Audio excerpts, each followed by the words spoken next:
Hit him low, hit him low. Boom. Ladies and gentlemen, we are live. That's right, folks. We are live and back at it again. It's a Friday night.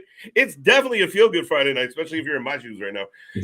It's going to be a good one. We are the Wrasslin for Life Network. We got SmackDown. We got Rampage. We got Sammy, Solo, Swimmy, Swami, a whole bunch of other stuff. We got a what man? We got this fuzzy dude, and we got so much more to talk about, folks. It's going to be an insane Friday. Strap in, strap on.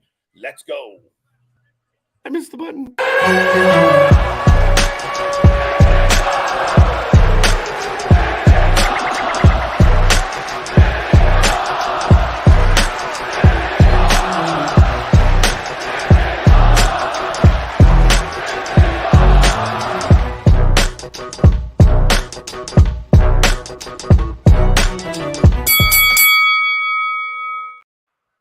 Ding, ding, ding. We are live. We are live. We are live, folks. And we are back at it again. The channel that just grinds on a different level altogether.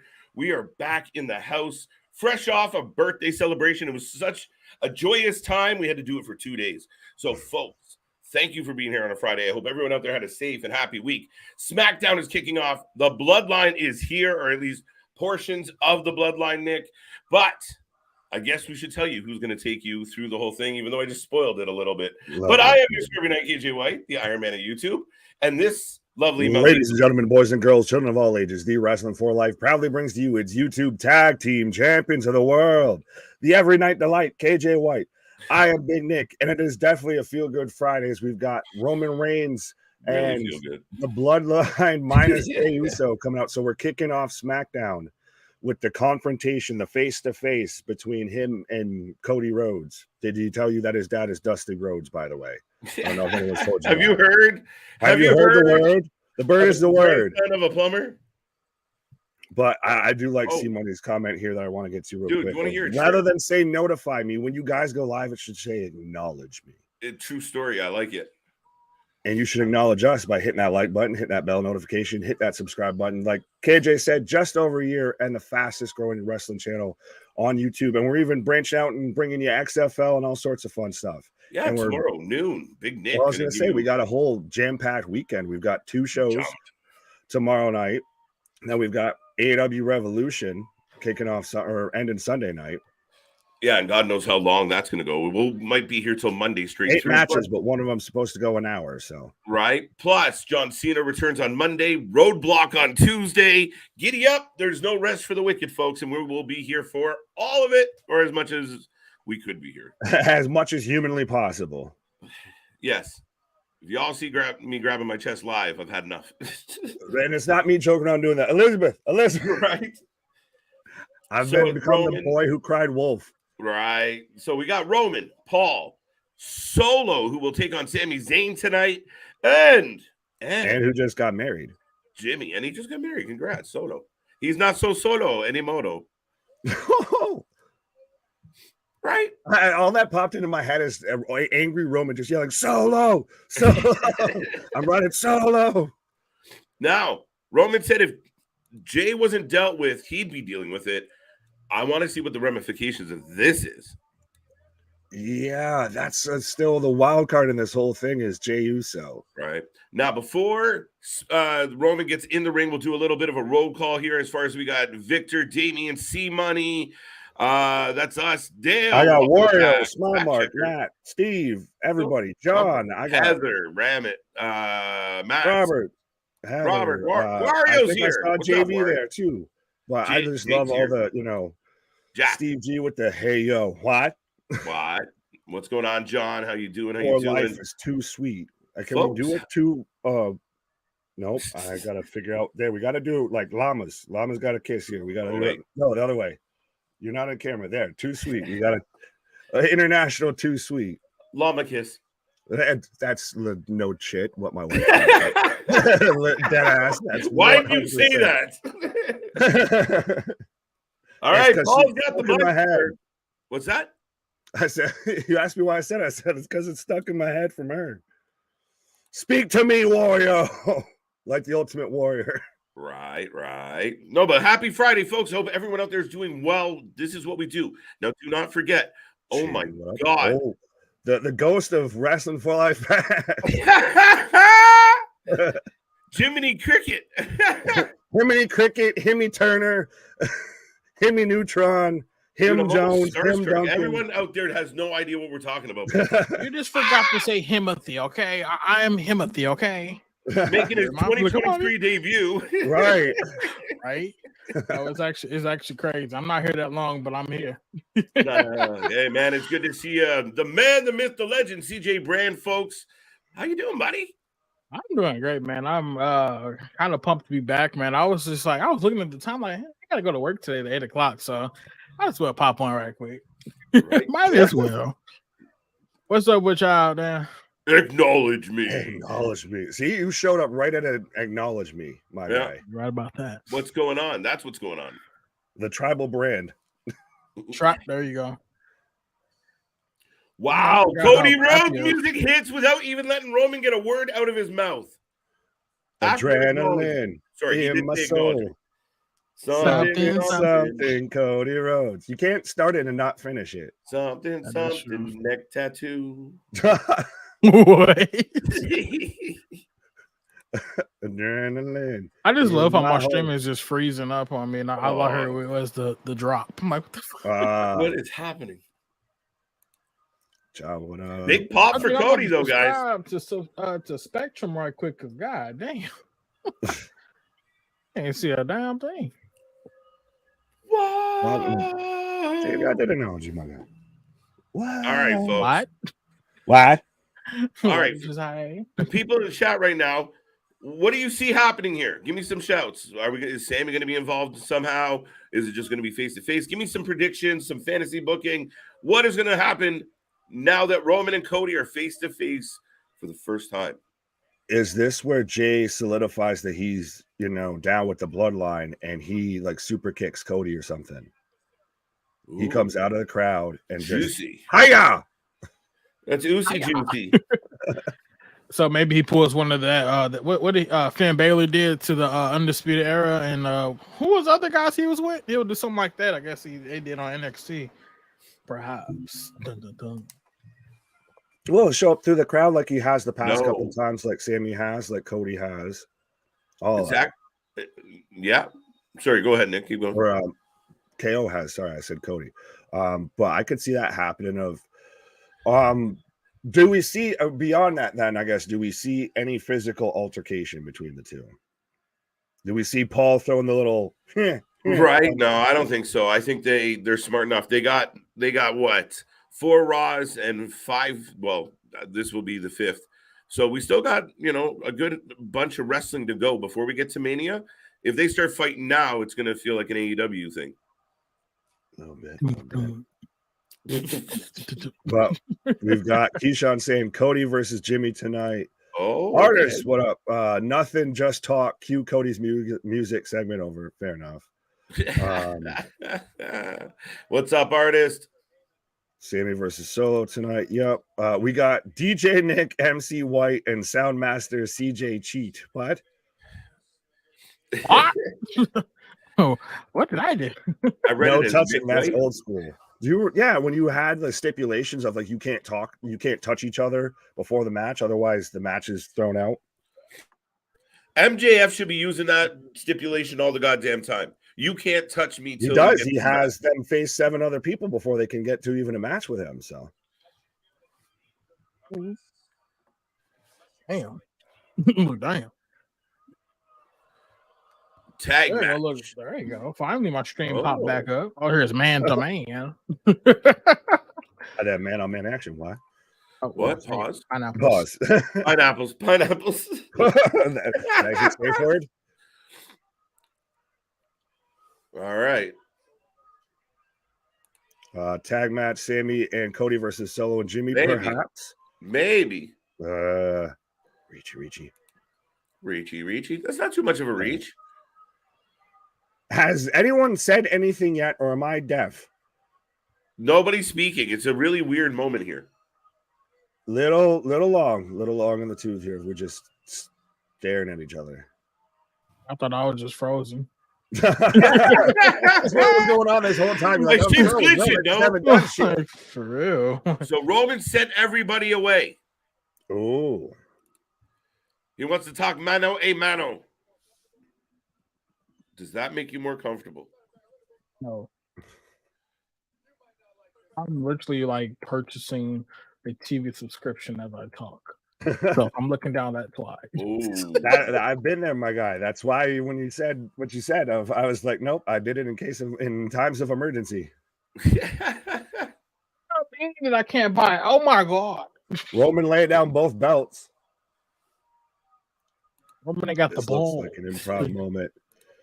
WWE Frozen Pops. Where are my ice cream bars? Right. Roman lays the belts down. The proverbial line has been drawn in the sand. Let's talk about you. Oh, okay. 915 days as champion. Big pop for it, too.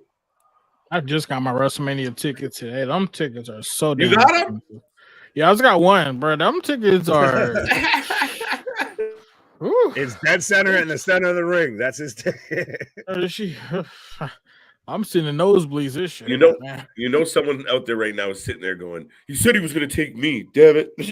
Right? Did you use sir? Did you use code Wrasslin on your ticket, bro? First of all, the code don't even work. Black for wrestling, it don't work. It's crazy.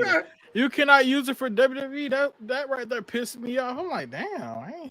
Wow. I make, I guess, an adjustment there. I was crying. I don't even know what's going on. I know I'm hella far behind y'all, though. No, you're just missing a Cody promo. Cody's cutting a long-winded little promo here. He referenced his indie show. Yeah.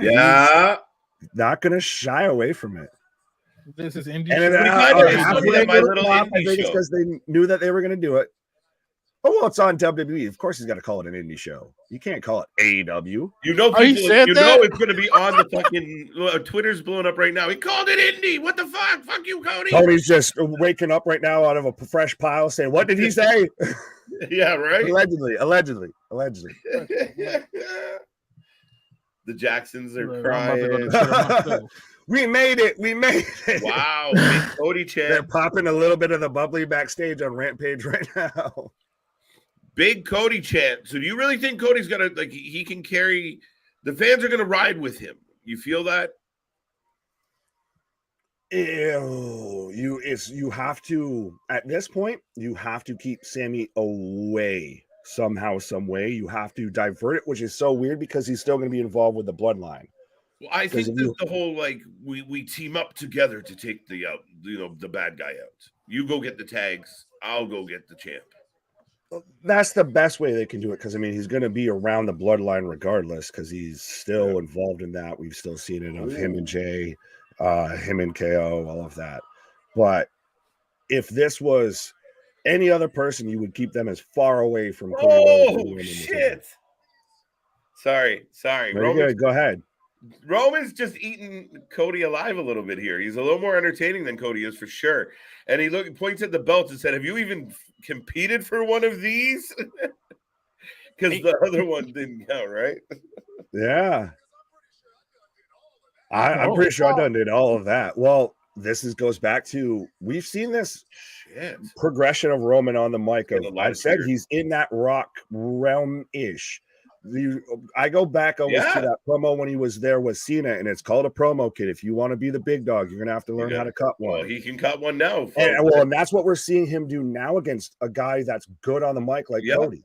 Cody's good, but when Cody's very political, very politician-ish, and then Roman's there with a swagger and an attitude, and he's just punching at him. He's getting over. The crowd's cheering. Right. The artist already saying, "Told ya." Told ya. I'd say Roman's getting the better of this exchange, and now we're getting Roman chants. It's going to be interesting, and this is an interesting prospect. Do we get Roman chants at WrestleMania? instead of the Sami ones, like, how worried should WWE be about Roman getting a pop? I don't think they could be worried about it. You could really have that organic moment where it's a split crowd, right? Like, let's go, The Rock Roman, Hogan let's moment. go, Cody, right? This man's going to be there. What side you on? It's about damn time though that Roman is finally getting heats, because at first it was a mixture, but now with Sami and Cody coming into the picture, we're finally getting to see that true Roman Reigns heat. Right, but he's getting a pop right now. They're getting a chant. That's because we're just fucking tired of seeing Cody talk about the same crap. Nobody cares about you. But that's what I'm saying is when we get to WrestleMania, and especially WrestleMania, is a little bit of a smarky audience to an extent. Pretty sure Roman just said, everything that you talk about, I've done it. I've already done it. Like, he's just stepping all over Cody. Yeah. I just don't like that. And he's even talking about, is he talking about Cody's daddy? Yeah, that's what I hate that they're constantly bringing up Dusty. Like, God damn.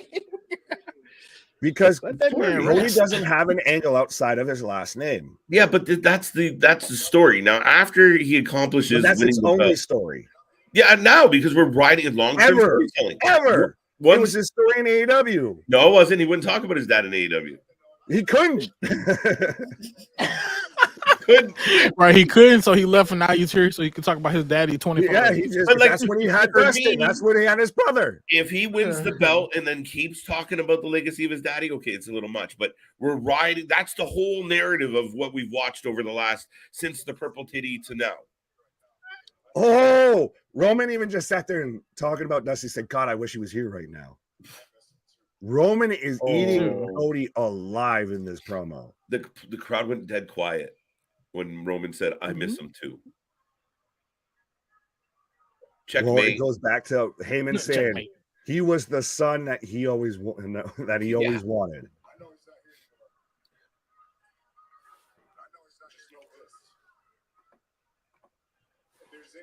No.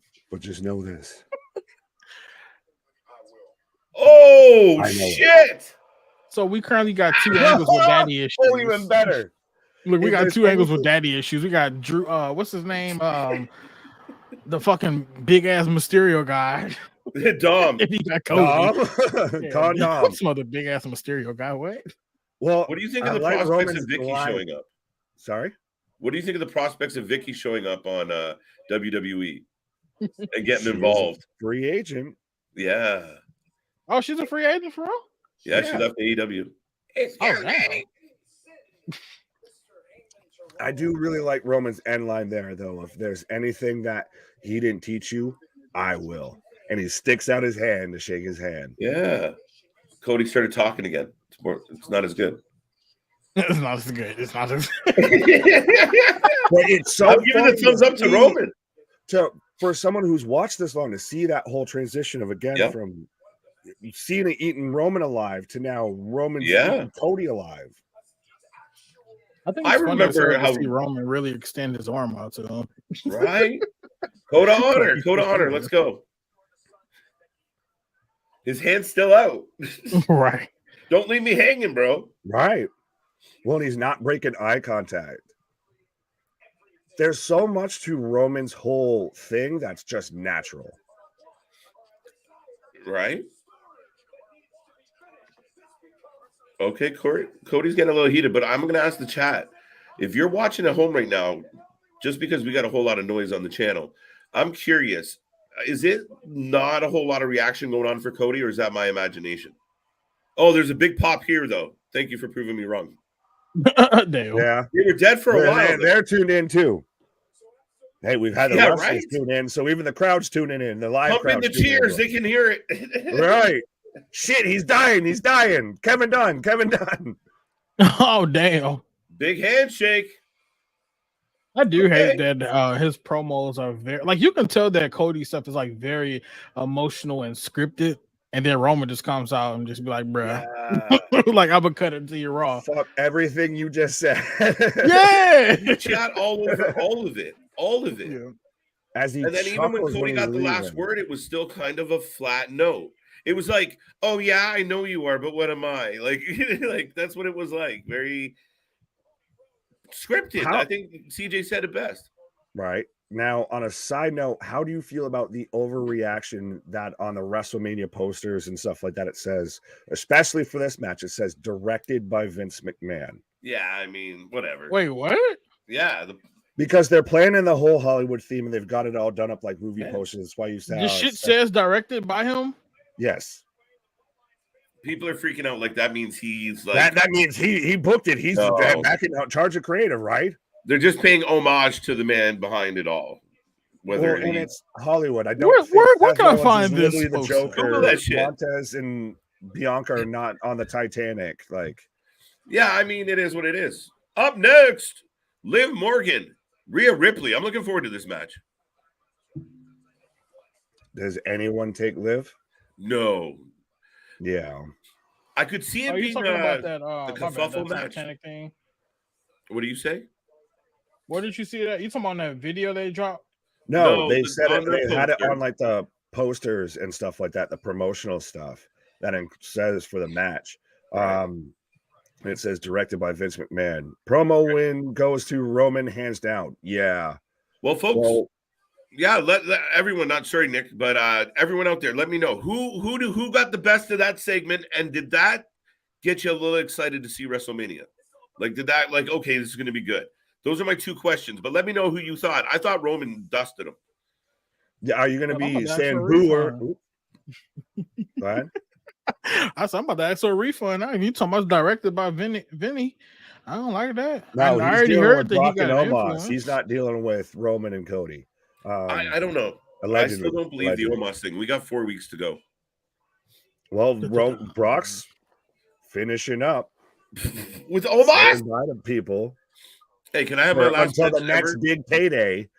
Omos, come on. That's crazy. That's a tough sell. Already, Roman won that one. Roman won that one. JoJo, what up? What up, Bruce, I guess Ric Flair won that one somehow. Woo! I got to be honest. Roman won that one. Got to keep Roman Reigns strong heading into Mania.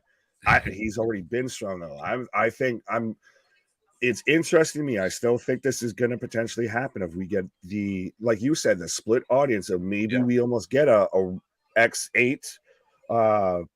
That was a terrible way to say that. WrestleMania 18 of Rock Hogan to where Cody's supposed to be the babyface, and then it could flip. Hook or by crook, it switches. Why the hell would we even get Brock versus Omos at Mania? It's not a thing. That doesn't make any sense. Like, wait, that doesn't make sense. Some people want to just watch the world burn. I'm fully convinced that was a Vince McMahon idea at this point. Like, a lot of people are just for the sheer sake of physics. It's a test in quantum physics right there. Of can Brock Lesnar F5 Omos and it goes safe in the ring.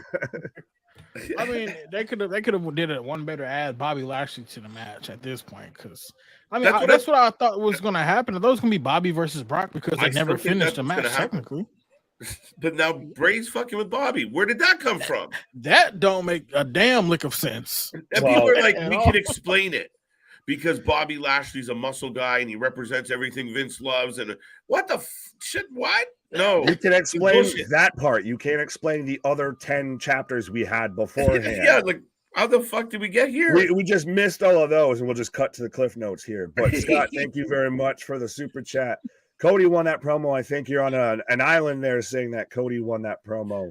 But absolutely, folks, we do have the super chat, the super stickers. We got a Discord. We got a merch store. We got Spotify. We got anything and everything. So absolutely, if you want to make sure that we read your comment or if you just want to help support the channel, there is, like I said, the merch store. There is super chat, super stickers, all the fun stuff. We got what you need. We got all the fun options. All the fun options. But yeah, folks, if you're just tuning in right now, we got SmackDown going. We will be sticking around for Rampage later tonight. And then tomorrow, we got GCW. Holy smokes. Perfect for this channel. And we have Wrestling Revolver Drip. Maybe also good for this channel. Wow. Pause. But anyway, I don't know what you're saying, sir. And then on Sunday, I don't know at all what you're saying. Boo, the Burberry drip. Boo earns. And then Sunday, speaking of Boo earns, we have Revolution. And I'm curious. I'm excited. AEW puts on good pay-per-views. I want a banger. I'm nervous with this one. Well, I know it's only 8 shows, but one show is 8 matches, but already one match is booked to go an hour long. So we might still be there for like 7+ hours. Right. Is a no holds barred match and a Texas death match redundant? Like, is that two of the same thing? Kind of, sort of. AEW is redundant. The smart mark audience, yes. To kayfabe, no, because one involves brisket. But right now I've got Rhea Ripley coming out right now, so we're gonna get Rhea versus Liv. So give us your predictions in the chat, folks, if you haven't already. I think we're all unanimously going Rhea for this one. Yeah, I got Liv, baby. No, you don't. I don't. No, you don't. Look, I don't. Oh, so I guess while I'm here real quick, how do y'all feel about Lita winning the championship match? I'm confused. I give it 2 thumbs up. I don't get the confusion. I don't get the issue, because to me, I view them as nothing belts to begin with. So if it is nothing, why does it matter when you do nothing with it? You know what? That's a wonderful way to look at it. Right, because if anything, it's built up more now because you've got Becky and Lita with you. You've got name Chris value, involved. right? Granted, they sat there and waited a week after Canada to do that. An interesting choice. Yeah, a little bit, but you could still get. How do you feel about Tristan? I feel great. It's time to rock and roll. No, I'm just saying, like she was, because she was supposed to be the actual champ. They were supposed to win it there, I guess, in Canada. Yeah, I don't know what happened in Ottawa, but they ended up debuting her or bringing her back. Sorry, debuting her. I think the funniest story was with what's her name? What's Karen's name?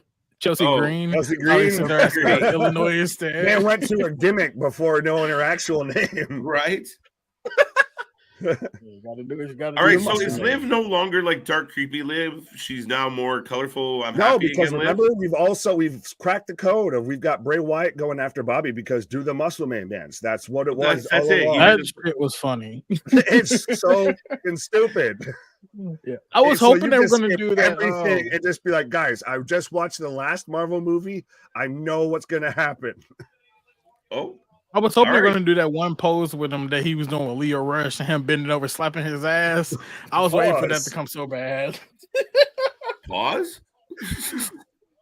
I am not happy Lita winning a championship. All right, Chris, state your case. That's because Bayley was somehow peripherally on the losing end.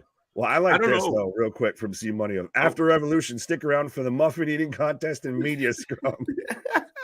You know why? Oh, hell no. Because I'm old and I work with fucking children. No, this time it will be paid. He's like, I'm a cowboy and I work with idiots. Y'all didn't hear that CM Punk was in the city? Soraya. What's that? Y'all didn't hear that CM Punk was there too at Revolution? A lot of people are whispering about it. A lot of people think it. It will blow my mind. It could happen. Listen. We all know MJF is winning. So where do you go from Danielson? Look in my eyes. Hey, in the middle of WrestleMania season, amen. Smooth move. Let's go. Let's steal some headlines. Absolutely. But can they do it? Can they pull it off? Will they do it properly? Have they buried the hatchet? Or is everyone going to be adult and play in the sandbox nicely? Can AW do anything properly? But that's another question for another time. I got to stop hating control, by the way. Sorry. I got to stop hating on AEW and actually watch the product. Listen, man, flying blind and just hate.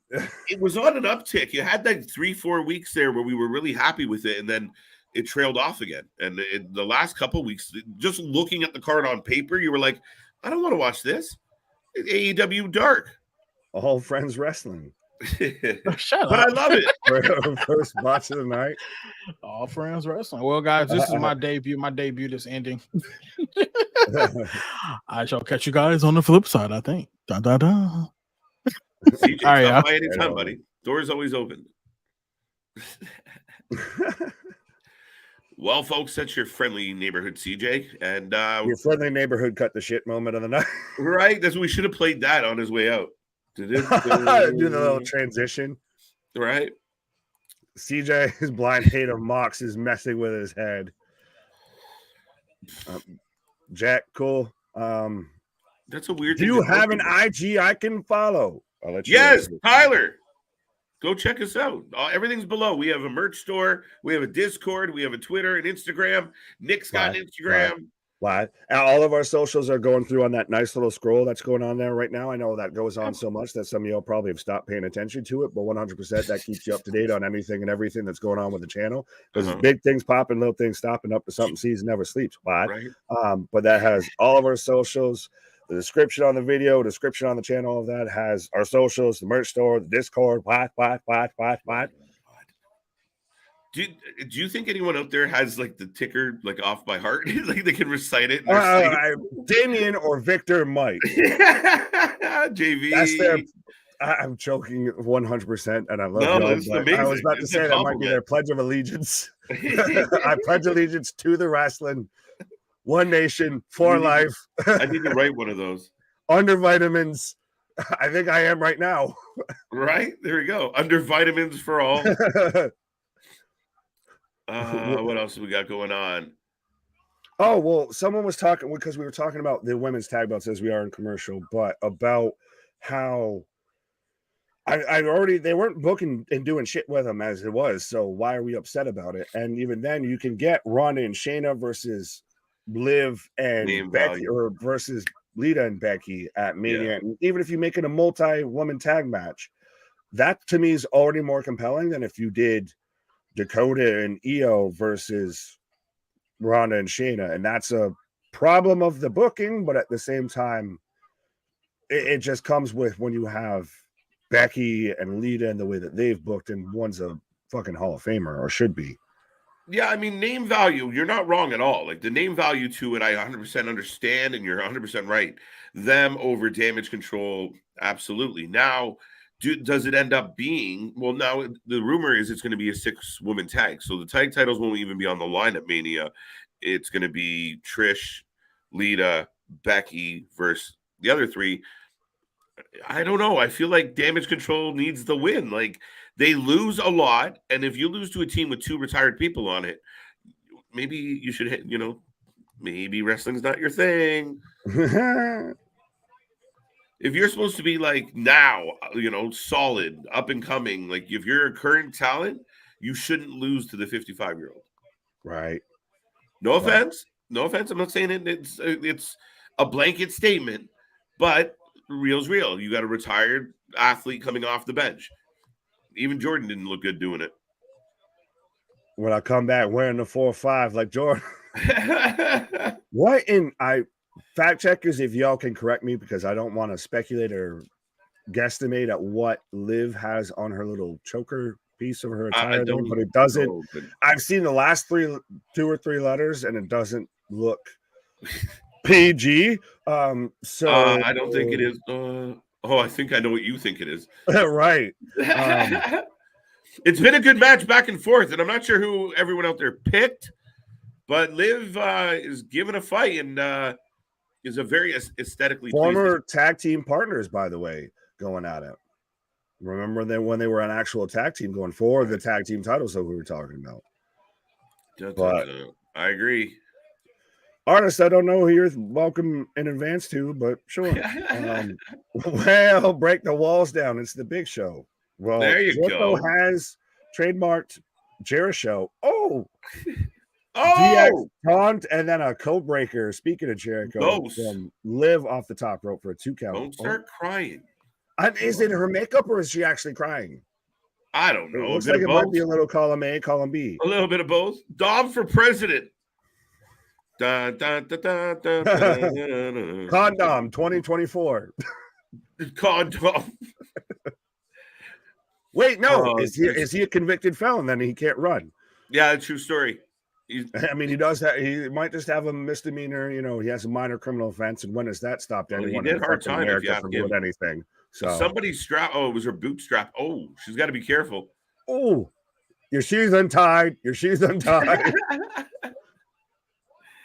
Tag I like belt. Larry was helping me trying to finish the lyrics here of and name redacted for all. That's the vitamins part. And wrestling for all. We'll go with that one.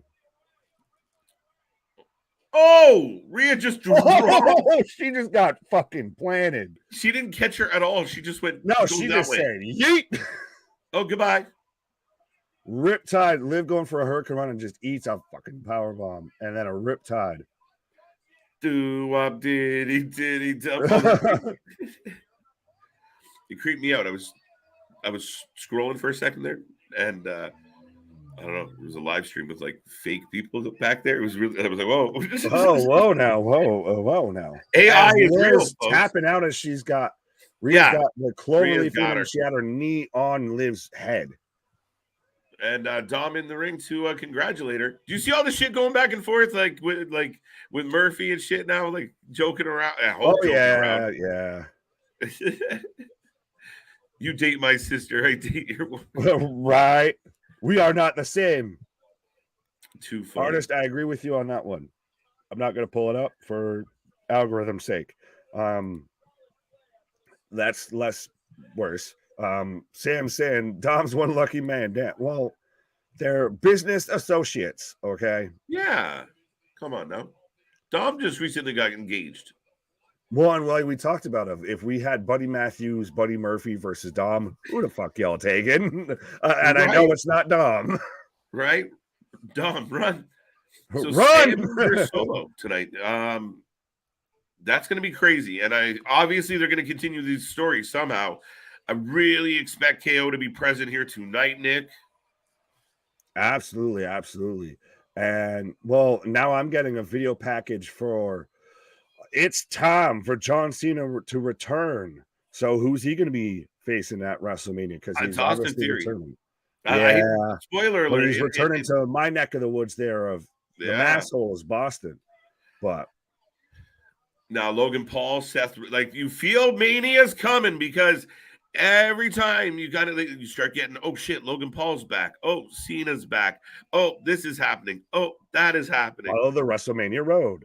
Follow the WrestleMania road. follow. That's what it is Seth versus Logan has been playing out for a hot minute. To their credit, they dropped little seeds along the way. So when it it's good. You were like, okay. It's great. Yeah. Touche. And it's going to get extra clicks. It's going to get extra eyes. And I will admit, I do agree with a good bit of what Seth has said throughout all of this. That's the thing that makes it halfway believable is there is a kernel of truth in all of it. But I do think that we're getting Cena versus Austin Theory, passing of the torch, U.S. title. Yeah. Well, that's what people said. Well, you don't need the title involved in that, but I mean, it's more poetic. It's more apropos for Austin Theory to take out Cena. A guy who I would say is synonymous with that title, at least when it comes to WWE. As much as he is with the spinner belt, he's synonymous with the U.S. title. Because, I mean, the man's goddamn Captain America in WWE. So right. But, I completely agree. And, I mean, I'm really intrigued because I think Seth Rollins is one of the best in-ring performers of the last 10 years easy.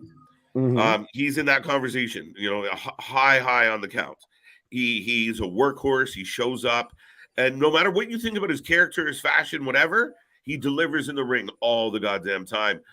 I want to see how far he can elevate Logan Paul because Logan Paul looks like he wants to do this and get it right, not look like a schmuck. He does care. Well, that's part of, too, what makes, like I said, Seth's comments about, like, you have a couple of matches a year. That doesn't make you an ambassador for the brand or for the company or anything like that. That doesn't make you one of the boys. I don't want everyone to start thinking this is how you make it to WWE. This is how you make it in the business. Right.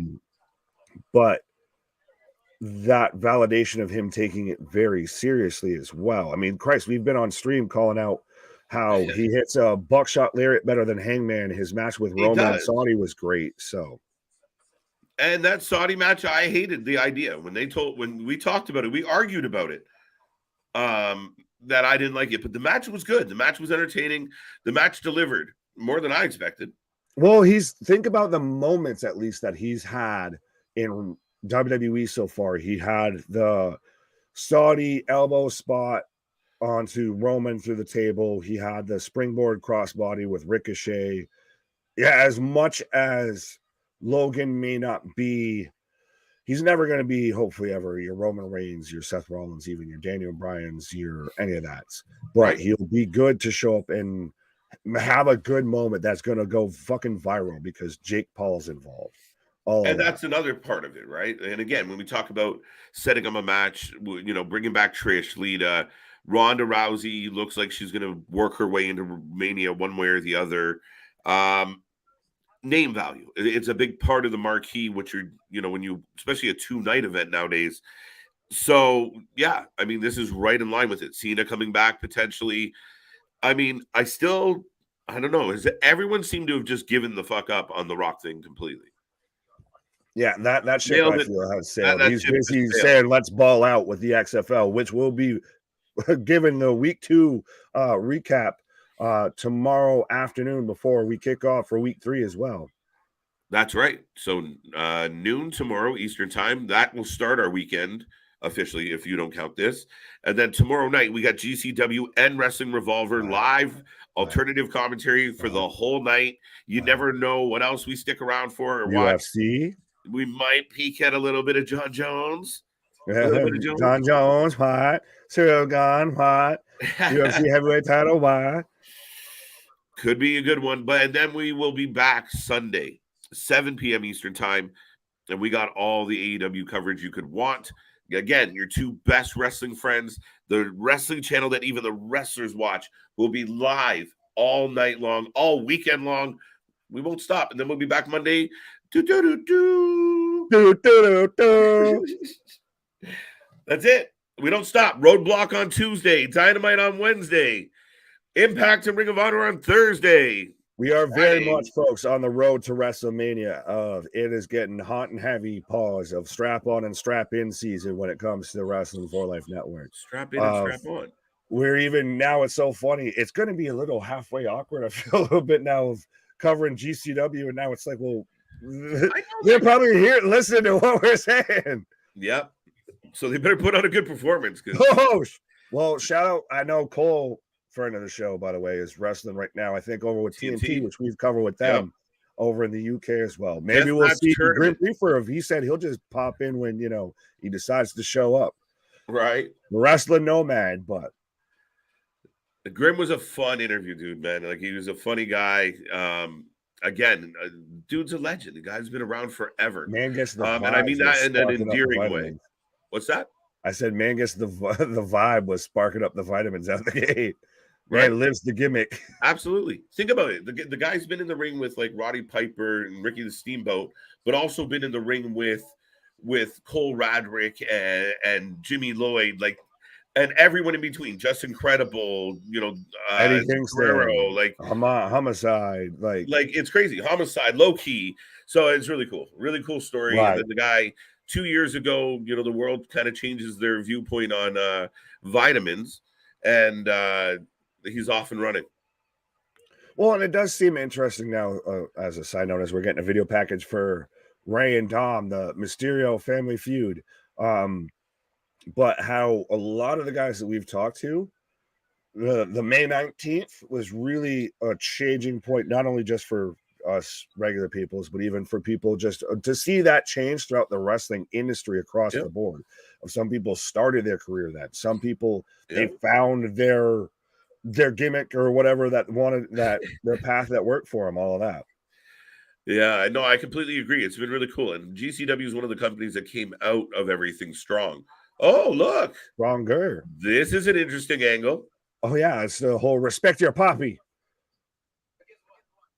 So does Ray send Escobar as his, representation? Like, I guess some people are rumoring HBK might send Dragon Lee as his representation. Yeah, a lot of people talking about Dragon Lee taking, the spot for Mr. Michaels. Well, do we see HBK on NXT having a match in Could you imagine? It'd be weird. I'll be here live covering. I know that for Yeah. goddamn sure. That might be one of those of Elizabeth. Right? That might be a Tuesday I show up for. I haven't watched since I quit NXT, folks. I'm sorry.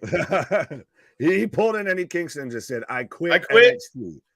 And then showed up on Ring of Honor and Impact. Right. Michael Cole is all elite. That'd be hilarious. Anything's better than freeze over. Yeah. Anything's better than that's a sign of the apocalypse. They should announce Batista for the Hall of Fame. It's in DC and technically the Hollywood connection. A lot of people, do you find it funny? Nothing said about the Hall of Fame. Could this be the year that the only inductee is Vincent Kennedy McMahon? And that's how we roll? And Hunter's just looking at everybody and he's just you're going to make the only way he would go away, folks. This is the only way he would do it. This is how Triple H has got to pull it Tony Khan. For all the Harry Potter fans, because I sat there and played Harry Potter Legacy. Right. This is Vince McMahon's Horcrux. If this is how you make he who shall not be named go away. Triple H needs to pull a Tony Khan and be like, ladies and gentlemen, we have a big announcement. Here's Roman Reigns. Fuck that shit. You have a big announcement and Vince just comes out and goes, fuck him, and just leaves. Wow, man. It is odd that they haven't announced a single soul yet. We're a month away. Yeah, that is interessante. Jimmy going to betray Roman. It's coming full circle. Listen, I told you how I would book, like fantasy book this. And I really like doing like the Denzel, right? Like everyone turns on him. Everyone turns on him. King Kong ain't got shit on me. Exactly, right? Like that's what I mean. That moment where everyone's just sick of his shit. Roman knows, maybe he just dropped the belt, and because he dropped the belt, he's being a dick, and everyone just kicks him in the head. And Roman's gone for a while. Well, I was gonna say, does that not kill the character then? Not kills the character. It buries. It did in Training Day. Well, true say. But Roman might be at that point of his career where he shows up 2, 3, 4 times a year, not 20, 25, 30. He goes and does stunt double work for Jason Momoa. Or they get cast in the same movies, and right? They get cast in like you go. They won't know. Right? The Samoan twins. Oh my god! If they do that, who plays Danny DeVito? I guess Roman's is Roman they do like the Wayans brothers, and they're just like CGI, like Roman, like super small or something, right? Super short. No.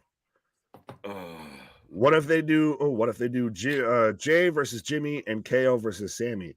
Why? I think those would be coming for Philadelphia because KO versus Sammy to me works better, and you get more of a pop and more of a reaction in Philadelphia for that than you would in Hollywood. I kind of agree with you there. I mean, that's a long time to wait. We'll see how we get there, but this story has taken 2+ years. It's beautiful. It's been good versus the Bray Wyatt stuff that took 6 months and it's been fucking. Even Dave Meltzer acknowledged that the whole Sammy bloodline Roman situation has been the best long-term storytelling in years. And then he had to do 10 Hail Tonys.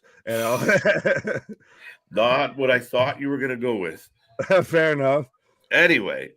Yeah, I had to sit there and just, please, Tony, please forgive me for acknowledging WWE.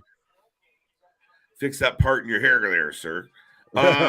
Larry, please no more Oldberg. Yeah, I agree. Did you see that he feels WWE owes him a retirement match? I think WWE has overextended what they owe him already. Yeah. To me, he goes down as one of the most overrated wrestlers of all time. No, he was a creature of the moment, and he outstayed the moment. Yeah. Now, I mean, when I was young, and everybody acted like fucking Goldberg. Don't lie. When he blew up, I mean, the whole way it worked out was exciting as shit. Like, even though, like, now I grow up and they're like, oh, there was no build to the match. As an 8, 9-year-old or whatever the fuck I was, I thought it was like just the coolest shit. The crowd, Atlanta was going nuts.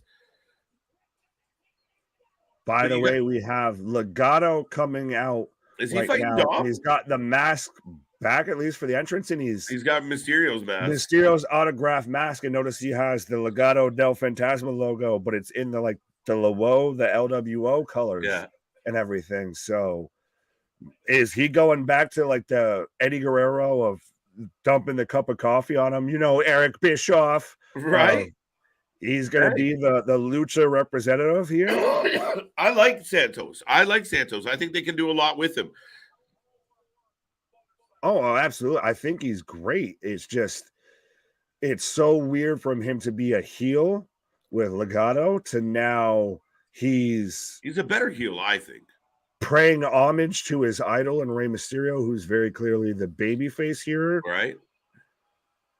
I feel like him and Dom should both be kind of be like, yeah, screw that guy. He's sitting there just taking all the spots. Like, let him fucking retire. Right.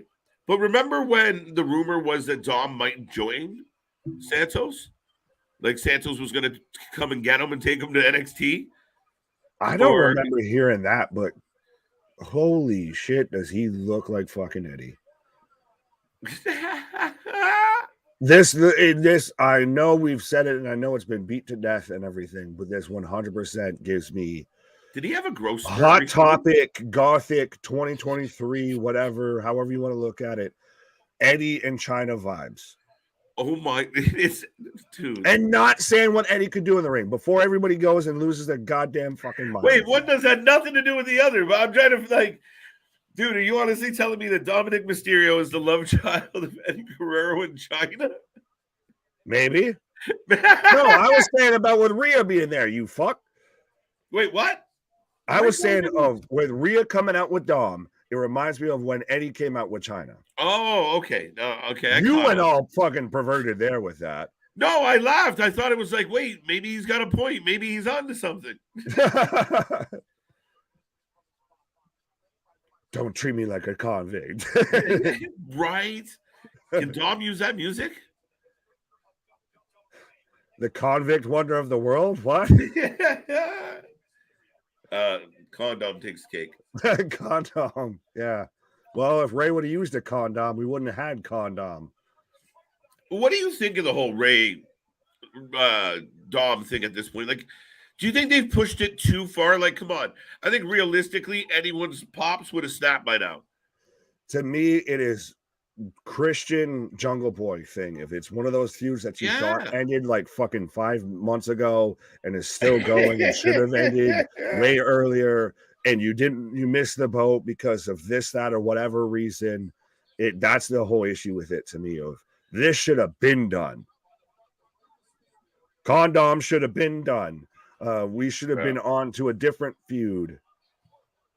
Well, if we had Escobar versus Ray or versus Dom, and we're building towards WrestleMania, and that's the legacy of lucha wrestling, and I like that. Right, that would make fucking sense. They'd put it on the pre-show, bastards. Well, they got 2 nights. They can fit it on. They can fit it in. Dom talked about in an interview. Yes, no, and I mean that's the fair comparable. I know we were goofing off and joking around, and he does look like Eddie. I don't know. We goof off? Never? Why? No, never. What? We're serious all the time.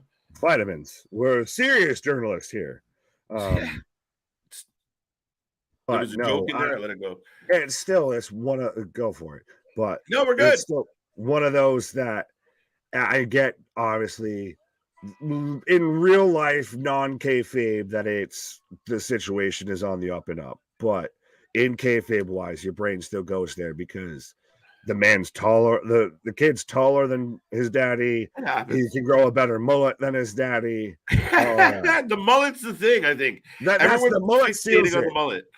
Everyone's like, that's a hereditary mullet right there. Well, it's so funny. Yeah, exactly. It's so funny because when you saw him before, when he was there in the red and blues and the little short hair, the little faux hawk shit and everything, you're like, this man deserves to be in NXT. He needs to be down there with Axiom and Nathan Frazier and all of that and doing the flippy floppies. Now he grows a mullet, gets a gothic girlfriend, and all of a sudden you're like, you're Eddie Guerrero's bastard child. Oh, hey, now. You're a rock allegedly. Allegedly, but no. Dominic is more of a chavo. Now the plot thickens. Oh no, Pepe, no. Do you remember Pepe? Yeah. That was or Kerwin White. Kerwin White. That was a terrible moment to be watching wrestling. No relation. Yeah. No relation. Is there going to be any gimmick matches at Mania? Yes, absolutely. It's called Omos versus Brock and the Earth sustain its rotation and gravitational force with that much big beefy boys just going in rotation and taking a Suplex City and all that. Right. Right. No, like I got way too mathical. It's one of those things where I split my attention and it didn't work so well. Been there. The only problem with the equation is Eddie was way over. Dom is just Dom. Dom's got himself over as a heel. I cite you the example of David Flair, sir. Oh, no. No, but I'm saying if we're going to talk about how great wrestlers' offspring needs to be like just as over as their daddy, that's what I was saying. I cite you the example of like, well, yeah, I can prove where it didn't work. Yeah, and it's a tough show. Like, I mean, and Eddie was a spectacular talent. It's hard to find Eddie Guerreros out there, even if they were his offspring. But let's not discount the fact that Dom and Rhea are one of the more over things in all of wrestling. Absolutely. Yeah. Yeah. Well, how do you think? Because I don't think you were here last week. You might have been handling some business of LA Knight versus Kofi. Oh, dude. And Kofi takes the dub. I wasn't here.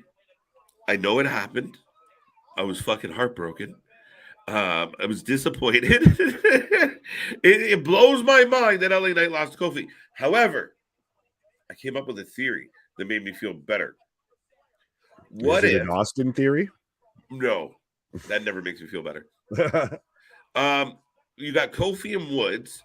What if Robert Roode, is he close enough to come back and help LA? Come on, I want some Glorious. Yeah. That would be so fast track booking. Fuck it. He needs a friend. That's some pre-show shit. And that, though, feels like you're punishing LA Knight for a great job, kid. You did the job to Bray Wyatt and Uncle Colonel Howdy fucking KFC, whatever the fuck was going on with that, Mountain Dew, to where he missed the elbow by about 7 feet. So your reward is a pre-show tag team match with a guy we just brought back off the bench. Yeah. Yeah. No, LA is a star, right? But I was thinking, why would they do this? Listen, I don't get it. I really don't get it. Like you said, they smooshed him with Bray. Now he gets rolled up by Kofi. And the only thing I could surmise is, what if they're trying to get him a tag team partner? They're just gonna break you down as much as possible. He was already Maxine Dupree. They're like, we don't know what to do with you. We'll just give you a tag team, and you can run around in the mid card. But it's one of those situations that everyone in the room knows something you could do with him, and it's not this. Except you fuckers don't know what to do. And Escobar keeps looking at the Rey mask like it's the fucking urn with Undertaker and Paul Bear. Like I'm waiting for it to wink like Lily. Help me, Rey Mysterio's mask. You're my only hope. LA Knight is a heel. A loss doesn't hurt him. How responds is what matters. No, but having a shit match. I mean, I know what you're saying about the heel doesn't matter, but him having an absolute garbage match doesn't help him endear himself to the audience. Yeah, him taking an L off of an L is not good. And I would surmise he's quickly becoming an organic babyface by accident. Yeah. Yeah. Look out from Escobar, by the way. People love that shit. Oh, I'm a fan of getting one words over. So one word gimmicks What? Over. What? Pause. No. Yeah. What up, KJ Nick? Absolutely. Shout out Jake. Absolutely. This is a good match. Wow. Someone got my fucking reference of yes, David Flair reference is spot on. No, dude, it was a crazy comparable, but it was like that's what I'm good at. Crazy comparable. Yeah. Crazy. When you need crazy, you know who to call. Nick Busters. Fuck it. I'll make that a goddamn CJ, get on that. Right. Let me talk. Rhea with the riptide on Escobar as Dom's got the ref distracted. Dom going up for the tadpole splash. His frog splash is getting better.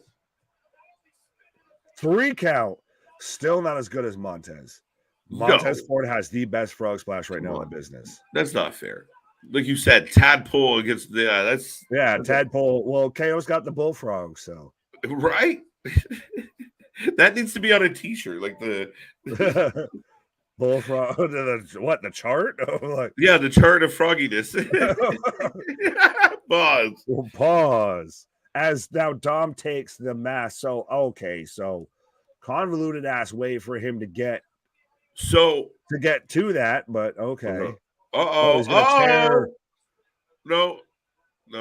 I thought a shadow was his dad. No, not happening. Never mind. Oh, I've got Ray now tearing the autographed Dom mask, and I've never seen Escobar more emotional right now. So they build this out of nowhere. All of a sudden, this heel Escobar is friends with Mysterio, and he's heartbroken over the mask. Well, I get the halfway like respect the lucha and all of that, but it's so out of left field. Booyaka! Booyaka! Ronald Mysterious. Okay, decent pop for Ray. Is this man had enough yet? Thumbs up or thumbs down? Does Ray snap tonight? The mask carrying was enough. Not showing up at Thanksgiving. Not showing up at Christmas, not the multiple assaults, none of that. If you tear my mask, I am pissed. No. What? Here comes Ray. Oh, I'm not gonna hit you as Dom's asking him to hit. Just fucking do it, you. Wow. He just dropped it on the ground. And Dom just fucking jumped his puppy. Who looks like a bigger cuck of Mike Bennett or Rey Mysterio right now? Just fucking do something about it. Swing. All right, so you're a former world champ. Act like you've been here before. Okay, so that's my question to everybody, including you, sir. Have they bitched out Rey Mysterio for too long? Mm-hmm. Like, I mean, I wouldn't have to bat an eyelash the wrong way with my pops. What do you mean? This guy been doing it for months. And Ray just, like, at some point, you're like, come on, Ray, you wouldn't whoop his ass yet? Yet? No? I was going to say, I think, respectfully, and this might sound a little psychotic, but we've all been there to where we might have to throw hands with Pops and everything. Like like Pops and Friday, we just had these. Right? And everything. But absolutely. You eventually would fucking do something. And now, does Rey Mysterio hold weight even on a main event taping outside of it's Rey Mysterio? If this was Drew Gulak, if this was even Escobar, this would be a fucking burial. Right? Oh. Sammy's in Washington. We know he is. I love this, like the hooded man wandering through places and shit. It's good. It gives me the fugitive vibes. Well, it goes back to almost a little bit of how when he was the protester and everything was conspiracy theory and all of that. It was all like guerrilla shit. Except now he's the babyface in the situation, right?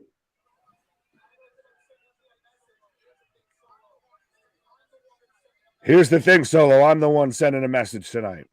Does Solo take the L to Sammy? Or is it kerfuffled? Oh, kerfuffle. I still think we might see an answer from one Jey Uso tonight, potentially. I think Jey Uso has to be kind of in here somewhere. Does the newly... This is awesome. Look at this. He's man of the people. It's Kofi Mania. It's we saw Cody earlier tonight, Nick. I would argue Sammy might be more over, even when they're back in the US of A. Oh, he is. That's why I'm saying you need to keep him away from sniffing towards the main title. Yeah, I think the best thing to do is band them together. because then you're cheering for the group of them. We're like, wow, they're all buddies, but I don't know. That might not suffice. Well, yeah, the New Day was all buddies, but you still cheered for fucking Kofi. Drew McIntyre. What? As KO there takes a pause for the cause. But yes, I have Drew McIntyre coming out to the ring right now. So it's going to be interesting to see what we've got going on here, because I know he's involved in the Battle Royal on the road to WrestleMania at the house show, to where the winner gets a Intercontinental Championship match with Gunther at WrestleMania. I feel like I said that twice. I still think that we get the rumored, I don't know if you guys agree with me or not, but we still get the rumored Drew versus Sheamus versus Gunther Intercontinental title match at WrestleMania. I know WrestleMania may not be booking out the way that we all fantasy booked it fucking almost a year at this point in our heads, but absolutely, to me, I feel like there's a lot of stacked matches falling into place, and we focus on Omos versus Brock, but if we get Drew, Sheamus, Gunther, fantastic match. Logan Paul versus Seth Rollins, fantastic match. Cody versus Roman, fantastic match. Say if we get Sami and KO versus the Usos, fantastic match. We're getting Bianca versus Asuka, fantastic match. Rhea versus Charlotte, fantastic match. Austin Theory versus Cena, fantastic match. Should I keep going? But we are in commercial right now, folks. So I will remind you that we are the Wrasslin for Life Network. We are the fastest growing channel on wrestling the fastest growing wrestling channel on YouTube when it comes to anything and everything pro wrestling. We are here right now covering SmackDown. Going to be still here live for AEW Rampage, the go home of go home shows for AEW Revolution on Sunday, which we'll be here live covering. And on Sunday night, or Saturday night, we'll be here for GCW and Wrestling Revolver. And we're even going to be giving you a little bit of XFL coverage, because we got you covered on all bases, folks. But it's going to be Ray Santos versus Priest Dom at Mania, and they'll save Ray versus Dom for when he decides he wants to retire. That seems like such a popcorn fart of a situation with that whole thing. Honestly, I feel that would be very much of. So then, what do we have? Bad Bunny guest referee with that situation? Like, it's just. I get you save Ray versus Dom, and it's the last match Ray ever has, would be fucking great. But this story's just gone on for so long. It's one of those, if you're going to build it that long, then don't make it that prevalent week in and week out. The true payback would be Ray getting color on Dom and blasting Rhea. Pause. Baby Dom, who spent so much time behind bars, and he still has mommy to do the work. Clearly, mommy wears the straps in that relationship. Again, pause. But no, we know that Dom's friends with Martha Stewart. You know, you don't know what it's like to be locked up. He's out there, singing Akon songs. Well, Christ, I've seen the video going around to where he was showing, speaking of Drew being in the ring and Sheamus, he was showing them how to do, the workouts in prison. But how y'all feeling, folks, on a feel-good Friday night? I'll ask you this. I know we're covering SmackDown right now, but on one hand, I guess, what are you excited for going into WrestleMania outside of Roman versus Cody? Because I feel like that's a given.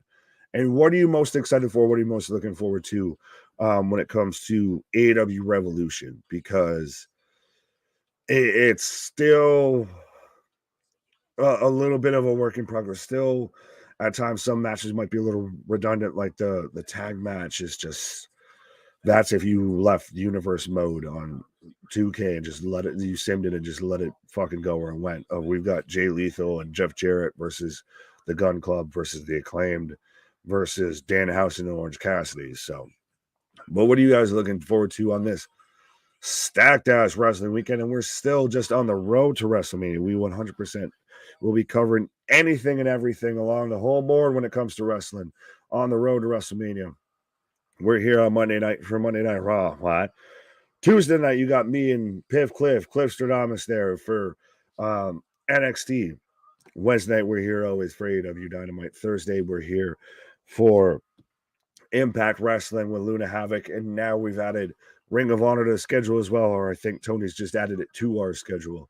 And we're always here on Friday, a feel-good Friday night, kick off the weekend right for SmackDown and Rampage. And then we've always got at least something going on when it comes to Saturdays and Sundays. And Christ, like I said, we've even added now talking about the XFL.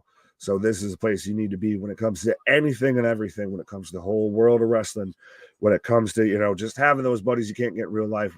We're the alternative commentary for anything and everything. And we're even the channel the wrestlers are even watching.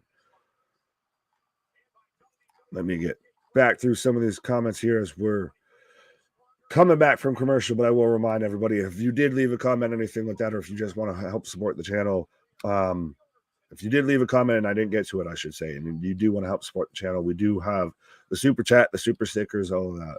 Well, right now I've got Drew set up to cut a promo right now.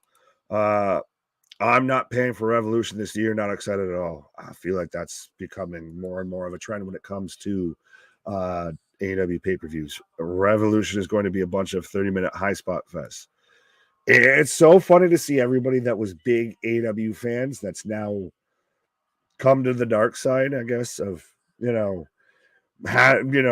taking the blue pill or the red pill, whichever one it was from the Matrix. There, we're all Morpheus out here.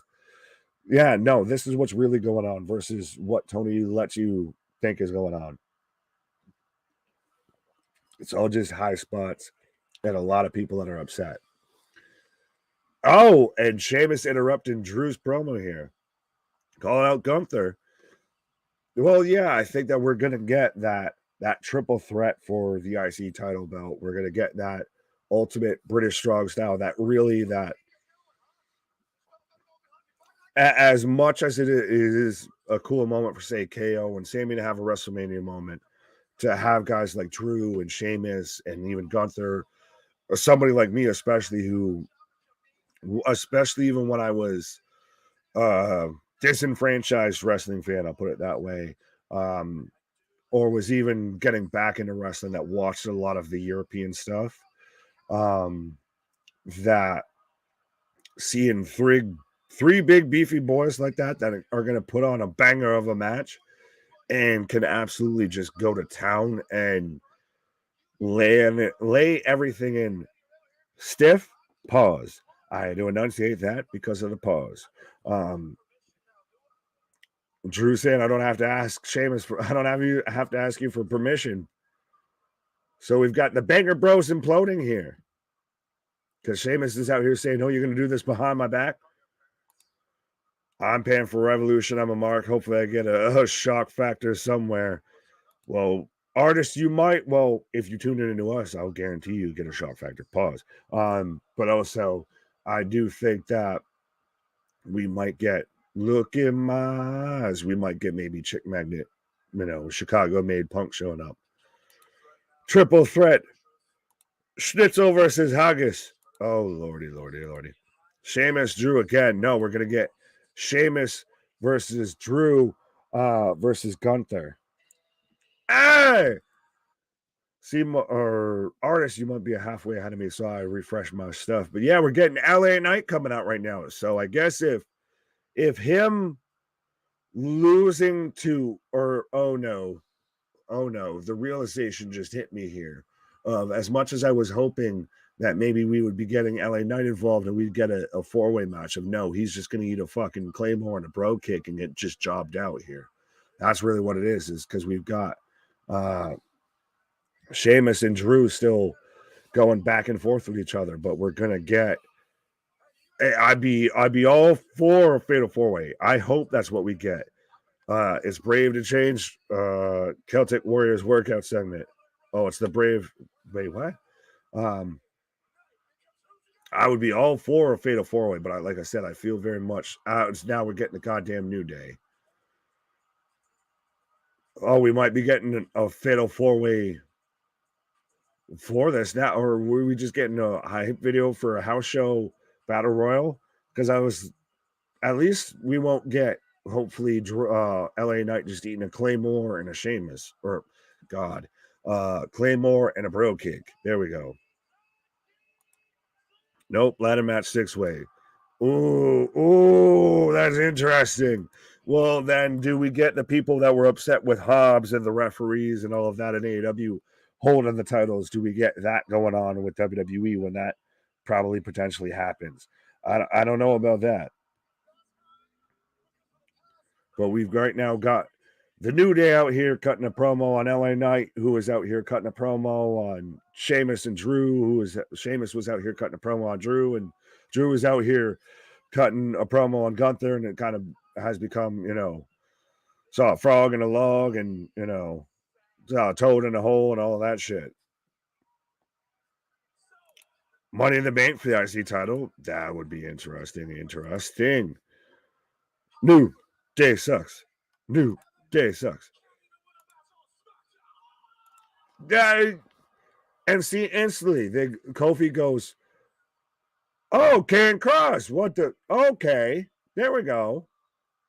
Now business might have picked up a little bit, but instantly Kofi's like, LA Knight can't even win a match on SmackDown. Well, but now we've got Karen Cross, so we might be, honestly, unless we're getting just like I said, a promo segment for the Battle Royal in a house show, because I feel like this is every competitor. But Cross out here looking, especially with the whole shirt and everything, looking just like slick back, minus the fedora Bray Wyatt. But I feel like this is just amping up the house show Battle Royal, because we've got LA Knight throwing out Kofi and then Creed as Cross is causing the distraction, and then Sheamus dumps out LA Knight, and we've got Drew McIntyre sitting there and lying in wait for Sheamus. But I wasn't planning on it.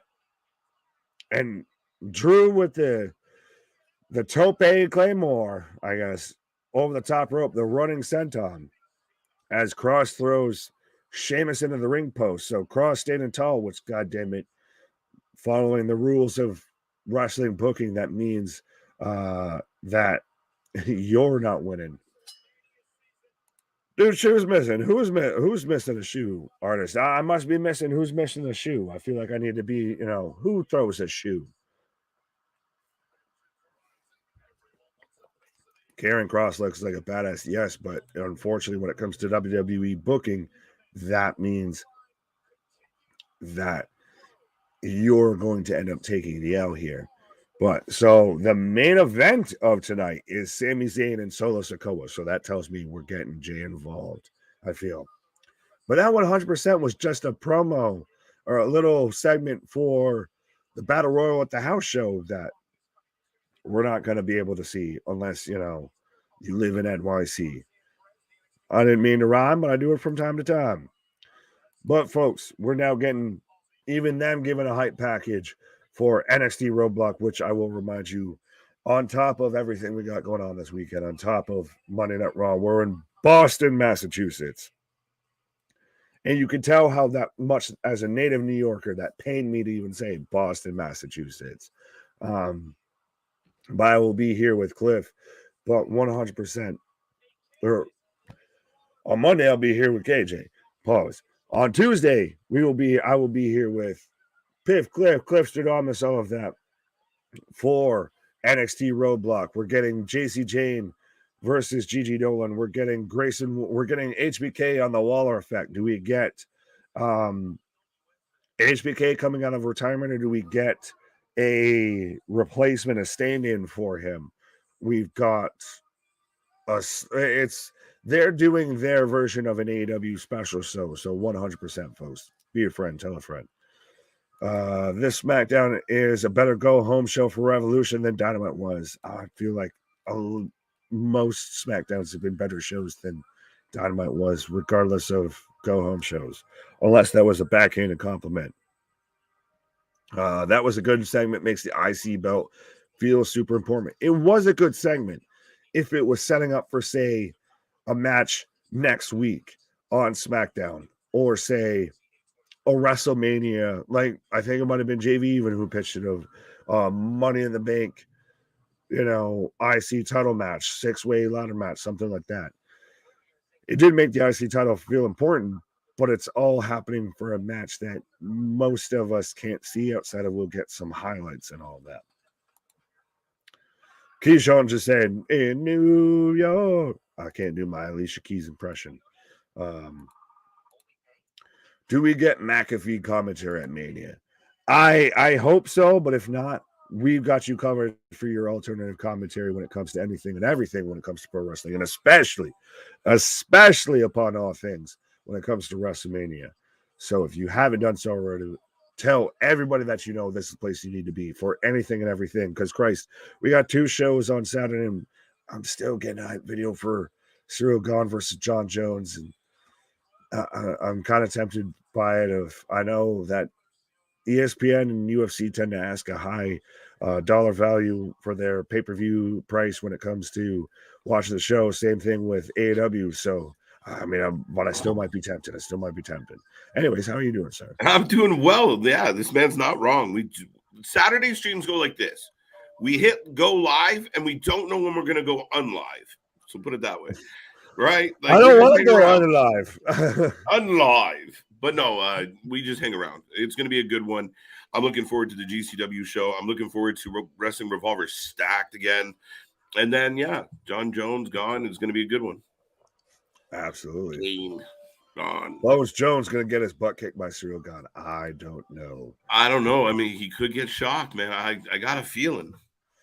C-Money might be either way, you're gonna fucking tune in, because still, that's, to me, that's one of the, as much as all the controversy, all of that is still a little of, nobody was in there like John Jones was. I still remember of you always tuned in for a John Jones fight. Before you had Conor McGregor, you tuned in for John Jones fights. No, you're not wrong. Like, I mean, John Jones is excellent. I mean, no, it's undeniable what he's done, and as far as his career and being one of the best ever, if some will argue the best ever. A lot of controversy surrounding him, but I mean, this is a step up to heavyweight. He might get bopped. Well, he's going against a serious threat in a top level kickboxer in Cyril Gahn. Yeah. A guy who pushed Ngannou and everything. So 100%.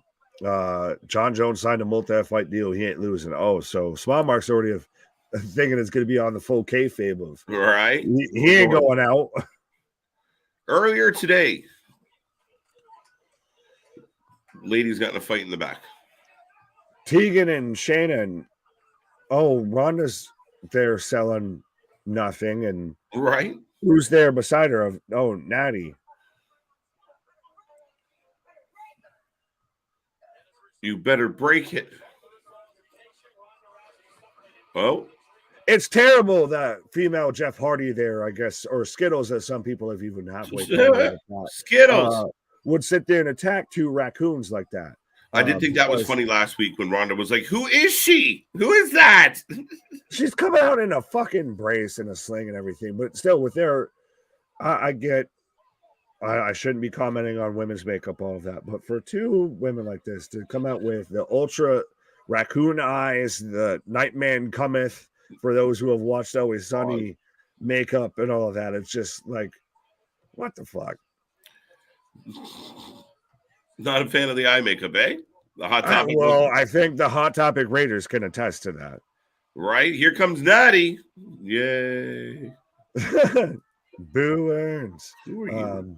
Which part of New York were you from? Not one of the fun parts. I was from the part that was up near, like, that guy, like, close to Canada.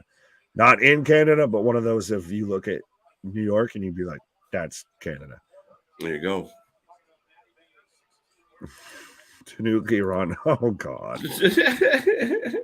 So over an Italian Neidhart, Total Divas ruin her. No. I don't know. Here's a good question. Well, no, her awkward shit with her sisters ruined her, but well, that's an interesting yeah.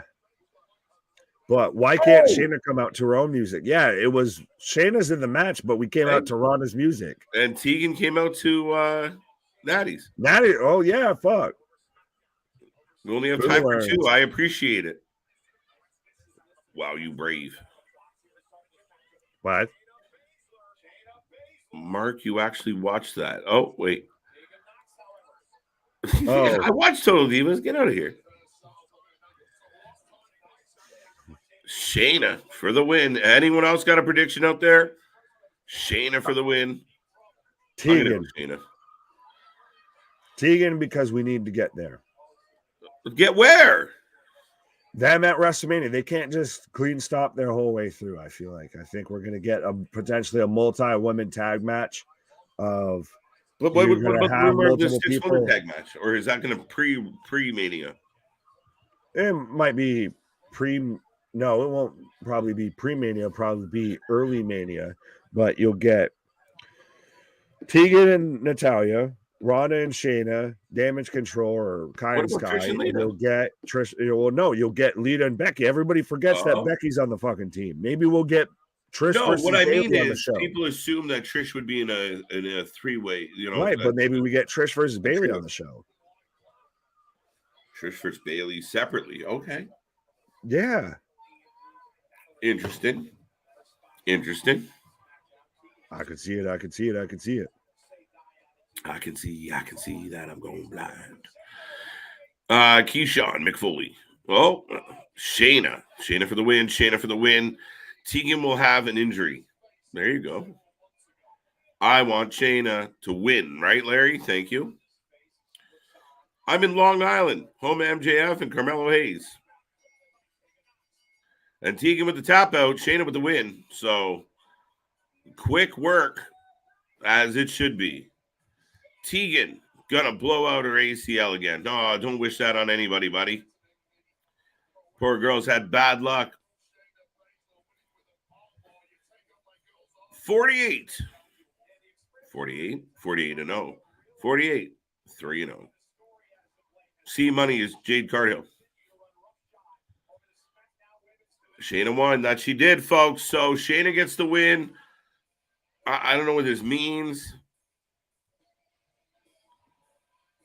Oh, her mic's not working, though. There we go. Here's Gunther. Now, we did get that big segment with half the roster coming out. Interesting segment.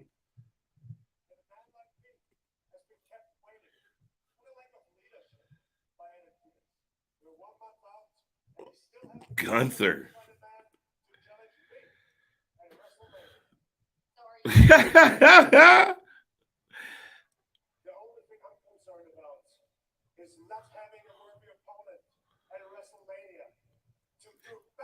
He reminds me of the Iceland coach from Mighty Ducks 2.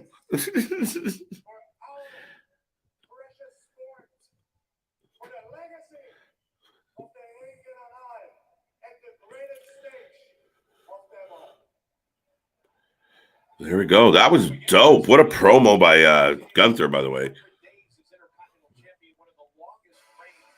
Yeah, it is Lashley. Artist. Dun, dun, dun. Do the muscle man dance. Here we go. We're going to find out what this means. Bobby Lashley. I feel bad. Bobby Lashley's a good athlete. Clearly, he's a big physical guy. He just, I don't know. Poor guy. Can't get over. Why couldn't we get Lesnar Gunther? I don't know. Oh. As I said, the IC belt feels super important. I like I don't disagree. Okay, so I went to commercial break. Bo, yes, it's still Bo. Jay White versus Walter. Shit. I don't know. John Cena live on Monday. And guess where we'll be, folks? We are going to be here live as we always are. I mean, we just keep coming, folks. We are the alternative commentary to all the wrestling. And, tonight's no different. Doubleheader Friday, a feel-good Friday. Myself, Big Nick, having a fun night again. After SmackDown, we're sticking around for Rampage. We'll probably stick around, shoot the shit some more after that as well. Tomorrow, GCW, Wrestling Revolver. We go live at 8 p.m. Eastern Time. It's going to be a fun night. We don't know when we're going to go off air. We might peek in at a little UFC to end the night. We'll see how we're feeling. And then Sunday, we go into Revolution AEW, their quarterly pay-per-view. It's supposed to be a banger. Some mixed reviews about the build, but it's an interesting card, and there's some really compelling things to tune into this weekend, and we'll be here live for all of it. And like they just reminded us, John Cena is back on Monday, and we will be here live for that. Roadblock is on Tuesday. Yeah, you get the hint. We're not going anywhere. But with all that being said, Bo, let me catch up on some of these. I can't take Gunther serious. He looks and sounds like... No, I disagree, JV. Come on now. I took that completely seriously. I thought that was outstanding, intimidating, confident, right? The guy's pissed off that they don't have a worthy competitor for him, that they don't have his next victim lined up. I think it's spot on. I think he's excellent in and out of the ring. Lashley's here because of Bray Wyatt, Jack. So we just got the flicker of the moth before we went to commercial. So, yeah, we can see where this is going. I'm shocked. I don't know how we got here. Powerhouse Hobbs has a tune-up match versus Serpentico. I like Hobbs. I did not expect Hobbs to win the ring, the golden ring. I did not expect that at all. So, I just wish they would have built to it better. Like, we were kind of like where you get that vibe of like, oh, maybe. But, yeah, it just kind of came out of left field. And good for Hobbs. But, yeah, Serpentico, I guess he's hanging out in dark until they need somebody to come up and get squashed. But Hobbs should take a pretty good quick care of Serpentico tonight. I just got the Wyatt 6 logo. There you go, Jason. Still hoping on that 6. We have no idea where this story is going. They give Lashley the worst shit. Yeah, but Lashley, I mean, especially like when he was a heel, he had MVP as a heater. Works. It works all the time. MVP, kind of gave him that extra oomph. Because Lashley just is something about the way he cuts a promo. I don't know if he's too scripted and doesn't do the scripts well. If maybe he'd be better off being a little more organic and off the cuff, but maybe he can't pull that off either. I don't know. But Bobby, just as a standalone personality, there's not much there. And he's never really found that X factor. So I like Lashley. Phenomenal career. Excellent wrestler. Just, he's better off being a heel with a guy like MVP standing in front of him. Let MVP do the talk and let Bobby Lashley just squeeze people out. It works perfectly. It's a beautiful thing. Dream match. Briscoe versus Gunther. Okay. I'll be down. Raw will suck because Cena is on it. Mike having none of this shit. Says, screw Cena, I'm not having it. I don't know. I think Raw's going to be good. I mean, the shows have to be relatively good. We're in WrestleMania season. They got to build anticipation for a 2-night event. It's already sold out, or pretty much sold out. I just think that Cena coming back it's going to be good. It's just going to be another part of the show. I mean, I think, again, we're going to get Austin Theory versus John Cena. And I'm okay with it. Raw will be great because Cena is on it. There you go, Jack going the other way. Lashley deserves better. There you go.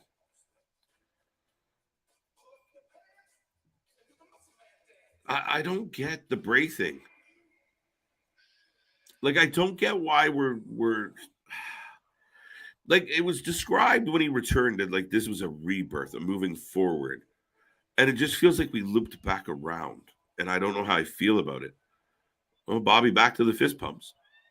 Worst storyline, Bobby and his sisters, or Bobby and his sisters, man, Hundo P. And a close runner-up in that mix there for bronze, silver, and gold, Nick, would be the whole Rusev Lana angle.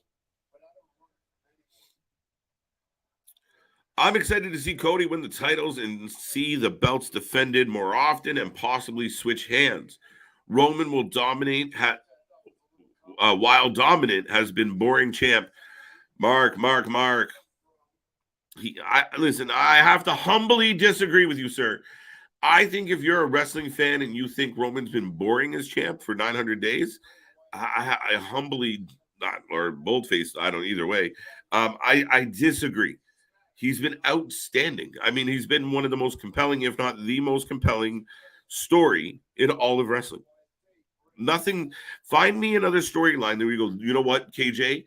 This storyline on Raw was really good, or this storyline here was really good, or this storyline in AEW was better than the Bloodline stuff. I think Roman's been a great champ. I think everybody tuned in to see Elimination Chamber because we wanted to see what happened with Roman.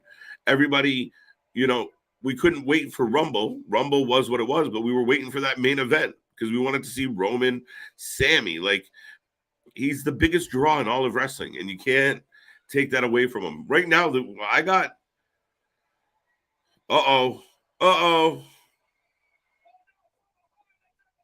Uncle Howdy laying a beating on Bobby. And then laughing in his face. And then Lashley pancakes Howdy. What the fuck? Uncle Howdy, what is happening?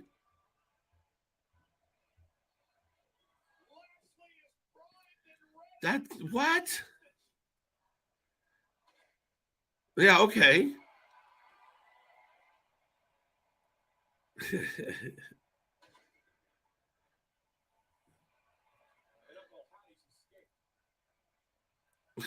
What? Lashley is a great worker, and maybe he will gain more personality working with Bray. Maybe. Oh, we're back. Okay, that was it. I didn't like that. All right, Bray fans, tell me why that was magical. Gunther is Iron Mike Sharp, minus the jobbing. Okay. Right now, I got Jimmy and Roman. Paul in the background again. Again, Paul is excellent just with his face.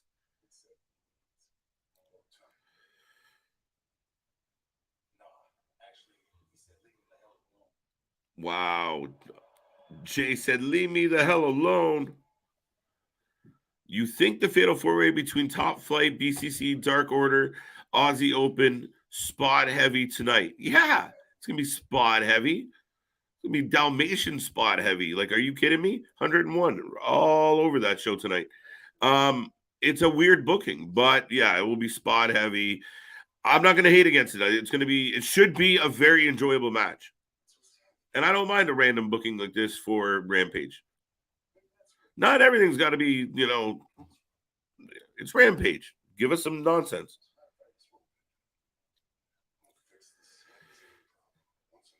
So Roman's going to fix the Sami Zayn problem once and for all.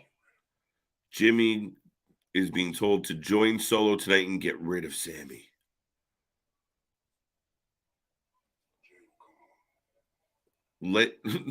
Paul's licking his lips like there's a pork chop on the table. So Roman's plan is, if we take out Sami, Jay will come home. What's up, Ronnie? How you doing? I blocked Bobby and Lana from my mind. Yeah, exactly, right? That it had potential, but nah, the way they did it was so stupid. Howdy has his own music. That is a true story. Howdy was here, yes. How'd you guys feel about that segment? Did you like it? Are you like, oh my God, I love this. Oh my God, Bray's blowing my mind. I don't know. I don't know how I feel about Howdy taking a move. I don't know if this demonic, whatever this fucking Howdy is, I don't know if I like him taking a spine buster or anything. I agree with you. I've been beating that drum for a long time, VHS. A long time. But folks, up next, Sami Zayn, Solo. We just found out Jimmy's going to be out there with Solo with the marching orders. Take out Sami. What if Jay helps Sami win tonight? Dun, dun, dun. More likely to be KO. Mark says, not a boring character, boring as the champ. For 3 years, no one has beat him. He has squashed everyone or cheated everyone. I'm a fan of the title changing hands and chasing the titles. I don't mind the title changing hands. There are times for it. And I mean, boring character, I don't necessarily agree with that either. But nonetheless, I do, Cody or anyone else getting that title, it just offers more matches and more opportunity and more, different things, right? If we what if we get a Cody Nick Aldis, a Cody Matt Cardona, a Cody Jay White? Like, these are just like the rumored ones. Now, what about in-house Cody Seth again? Which I'm all for because I think they're outstanding against each other. But there's a long list of guys that Cody will love to step in the ring with, and it's going to be good. Well, Uncle Uzi, Boo Earns. Okay, that was weird. Yeah, it felt pointless. I agree with you, Jack. It felt pointless. It felt, it was like an intermission to the show. Like, watch some magic. Do. Now back to the wrestling. I don't get it. You'll talk about giving us the tip. Pause. Yeah. JV, you and I have kind of agreed on this for a little bit now, but it's like, what the fuck are we doing? There's no substance to it. It's just stuff. I like that segment only slightly more than I like some. It's AEW show, so it's going to be spot heavy. Touche. You guys doing Rampage tonight, Ronnie? Of course we're doing Rampage tonight. Doing Rampage tonight, GCW tomorrow, Wrestling Revolver tomorrow, XFL at noon tomorrow. What else are we doing? We're doing Revolution on Sunday. We're doing Cena's Return. We're doing it all, buddy. Well, it's the main event. Yeah, let's go. Should be the main event. See how the crowd reacts tonight. Uncle Howdy is Bo Dallas or Eric Young. Interesting. Ooh, interesting. Could Uncle Howdy be Eric Young? I still think he's Bo Dallas. Sorry. I really do believe he's Bo Dallas. What? Yeah, you saw me. What in the name of wigdom would it be if it was Eric Young? But it would be a curveball. No, that whole segment of I feel like crushing the crown of just sitting there looking at what the hell was that? 100%, man. It was like, why did that happen? But and that's every Bray Wyatt segment of I'm sorry, I get especially you were the one beating the biggest drum on this channel for Bray Wyatt and all of that. And I'm obviously a Bray Wyatt fan, but this has been going on now since October. Yeah, man. And we're nowhere near closer to anything. Listen, I'm a diehard Stephen King fan. I love his books. I love his books. I'm going somewhere with this. I was going to say, note to self, don't take any balloons from KJ. Right? However, a lot of times when they converted his books into movies because they tried to get everything we're getting in the book. A fatal five-way. Okay. So we're skipping. So fuck the Battle Royal, I guess we're going. Yeah, let's go. Fatal five-way. So they listen. See? Like the wrestlers even listen to shout out right. Cole, shout out Grim, all of that. Even the booking is listening to us. About time. Right. The Viking Raiders. Just give us the pen. I know you're distracted by the snowman of you're over there playing Elsa. Do you want to snort a snowman? Allegedly. But allegedly. Absolutely, we'll help you. Solo Sokoa. And so where was I going with all that? Anyway, I think it ends up being too slow, too long is where I was going with that on Bray Wyatt. Yeah. What was the point of tonight? What were we supposed to take away from tonight? The only thing Bobby's a bad man. I guess. But the only thing it taught me was this big spooky entity that is Uncle Howdy. Oh, he's normal and human. He just took a fucking. And remember when he was supposed to be the focal point of this story? Yeah, now he's like a lackey. Now you're a cliff note. Now you're an afterthought. But I almost think that with Jimmy being at ringside, and I guess this is early for predictions as we're getting Solo coming out right now, I'm taking Sammy. Despite everything I've said. I agree with you, but I'll take Solo just to be fun. Fair enough. Well, I think you have the odds-on favorite. I think we could get a kerfuffle, what have you. I think there's going to be shenanigans like that word to where Sammy ends up with like a roll-up or something. Maybe. Because I think we get KO out at some point, and then does Jay come out? But is like I could see Jay popping up and either just not doing anything and kind of like KO leaves the scene of the crime and Jay doesn't stop him, or Jay actually does something and makes a statement, or maybe he drops KO and everyone thinks he's going to the bloodline for him to explain like I only did that because he kicked my brother, but I don't want to fuck with y'all. Jey Uso has become the Crow Sting of this whole situation. A little bit, yeah. They literally just constantly cut to him in the crowd, showing up here, showing up there, what have you. He'll show up and do all of nothing, but he's the most compelling thing. Looking like Charles Robinson. But so we've got Solo versus Sammy kicking off right now. And like Stone Cold. Sammy already yeets Jimmy over the rope. Where is Eddie Kingston going? Eddie Kingston is going to Ring of Honor, and I know this because we cover it live. Yes, we've added another show. Tope's French guy. Tope Poutine. Tope Tabernacle. Eddie's going to Ring of Honor. He's going to go after Claudio, and he wants to be the Ring of Honor champion.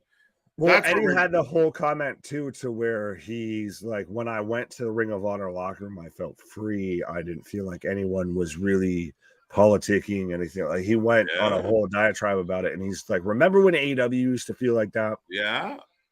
More and more stories are going to, as these contracts expired. Do you remember when all the WWE guys ended up in AEW and they had to, part of their starter kit was an appearance on the Jericho podcast?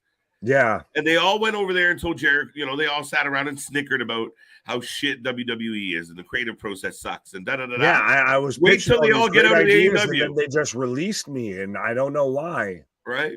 Yeah. Well, I was burning down the house with Dabba-Kato. Right? But it was true. They earned their stripes. It wasn't like people were lying. But it's going to be funny going the other way. When contracts start expiring, the guys like FTR and Miro get to start speaking like, oh, guess how AEW was to us. Miro's going to be the most interesting because I think Dax has a platform. He's still smart enough of like, I'm not going to burn bridges as Solo's just smashing Sammy into the ring post. Devastating him, Nick. But I think it's going to be interesting, especially the ultimate, I feel, game changer would be the man who, now I haven't watched the full interview, so I can't confirm if this is a direct quote or if this is an IWC quote of Kenny saying how he feels like he's wasting his time in AEW. I haven't confirmed like the source of that. And then fact checkers can let me know. But yeah, that's an interesting statement because what is he doing in AEW? Fucking around. Carry on my wayward son. Right, don't you think Kenny would rather have 6 to 8 matches like he had with Ospreay a year and just be a king and be known as the badass that Meltzer held him up to be? Well, and especially with Mr. If I have to go through this type of rehab again, I'm done. Well, you could have a Roman Reigns this and AJ Styles this type schedule and all of that to where you only work, like you said, 6 to 8 matches a year. Dude. And granted, you won't be able to do what you want to do, but you'd have a limited schedule. You'd have huge matches like Kenny versus Roman, Kenny versus Cody, Kenny versus Seth, Kenny versus AJ, Kenny versus Jay White if Jay White comes over. Those are holy shit moments. Christ, the moment whether people even fully react or recognize that it's Kenny Omega's music, but the second, say, if Kenny Omega walked through a WWE curtain, it'll be beyond when AJ walked through a WWE curtain. Well, that's funny that you bring him up because what I wanted to say was, I mean, he could very much do the AJ Styles thing, right? Like we talked about AJ Styles where he always does well in the ring, but his bangers were few and far between for quite a while. Like it was like he's on WWE Cruise Control. I was disappointed with him and Nakamura, to be honest. But when you try and compare something to a Wrestle Kingdom, you're reaching for disappointment a little bit. But that goes back to. Sorry, I didn't mean to cut you off there. Right. You good? Yeah, no, the comment made me laugh. Is Sunday is because Ali's got a rematch against Charles Mason. I saw that today and I was like, well, Ransom. I feel like I can halfway add that to the schedule. What time is it tomorrow? Is it tomorrow or is it Sunday? I know it's at 4 I mean, PM, on Sunday. What time is Ransom 4 on? p.m. Eastern? Dude. No, Mars. Oh, fuck. It could be 4 a.m. for us. 4 p.m. Pacific. So it's like 8 a.m. Like Eastern. right now? Hold on. Let me Google this shit. But dude, man, you're going to get us in trouble. Like we haven't been here before of just, we're on the fly. Hey, guess what? We're covering this now. That would make it like a 10-hour stream, most likely. No, there'd be a fucking break in between. Fuck is you talking about? Well, you're gonna go for a nap? We're gonna ride it out, buddy. Bro, if it's at 4 and we're going live at 7, I think that's they gonna might be sick of bumper what's by 8 hours. If we go live at 4 and Revolution, we go live at 7. That's a narrow window, sir. And both of you are thick fellows, so narrow windows aren't our best friend. What the fuck does that mean, asshole? Like, squeeze, man. It's all good. Think then. Well, I gotta go take care of business. Let's get down to business. All right, bud. Have fun. You could have Howdy yelling at Bobby. It's not Eric Young. It's Bo. All right, Matt. Yeah, now, I know Matt is an avid Bray Wyatt fan, but come on. That segment was I don't know. I didn't like it. It was awful. And Howdy shouldn't be taking bumps. He's supposed to be mystical. We still don't know who Howdy is or what the fuck is going on with that. So why is he out there? Bumps. The I guess the decoy of Bray Wyatt out there taking spears and all that. Like, right. What the shit? Jack, yeah, I can kind of completely agree with that. My high school girls basketball team won a state title today. Ronnie, congratulations to you and your high school girls basketball team. Congratulations. Mm-hmm. Sami Zayn by DQ. Okay. It ends in DQ. So we got a couple people feeling the DQ vibes. Getting a little. It could happen. It could happen. What? I'll be back. All right. Yeah, you need to do it. You do need to it. Be here. What are you doing? You need to like, share, and subscribe. Yeah, do it. All right, Jack. Just no sell me doing fucking Arnold for fucking 30 seconds. I laughed with that. Then I got distracted by Jack. He's that Jackinata, yeah. Another DQ. So it's feeling like a blizzard up in here. Hey. I'm fine. Now you make me want a fucking blizzard. Which, speaking of which, we might be getting a blizzard here not too soon. Right. Right now, Solo's down. If you haven't made a prediction yet, and you might have, and we just ignored it. Who's going to win, Solo or Sammy? Sammy wins, says Jason. Laughing Howdy is Grimes. Oh. No. See, I read a report earlier today. He's going to get a call up like Raw after Mania. He's getting a call up post Mania. Has he just been like chilling? Pretty much. Well, he's got the Miro effect of he's kind of just been there, just existing. Ooh. So it is 8:00 Eastern time is what I'm seeing on Fight schedule right now. So like right. So I mean, like it would be show with Revolution. So we'll be live anyway. We can take a peek at it. We won't be calling it steadily. Our focus will be Revolution, but we cover everything. So yeah, Ransom will be Mason versus Allen in a steel cage, Los Macizos versus MCMG, Bailey versus Drew Parker, Maki Ito and Rena versus oh shit, Benny sorry, versus Nick.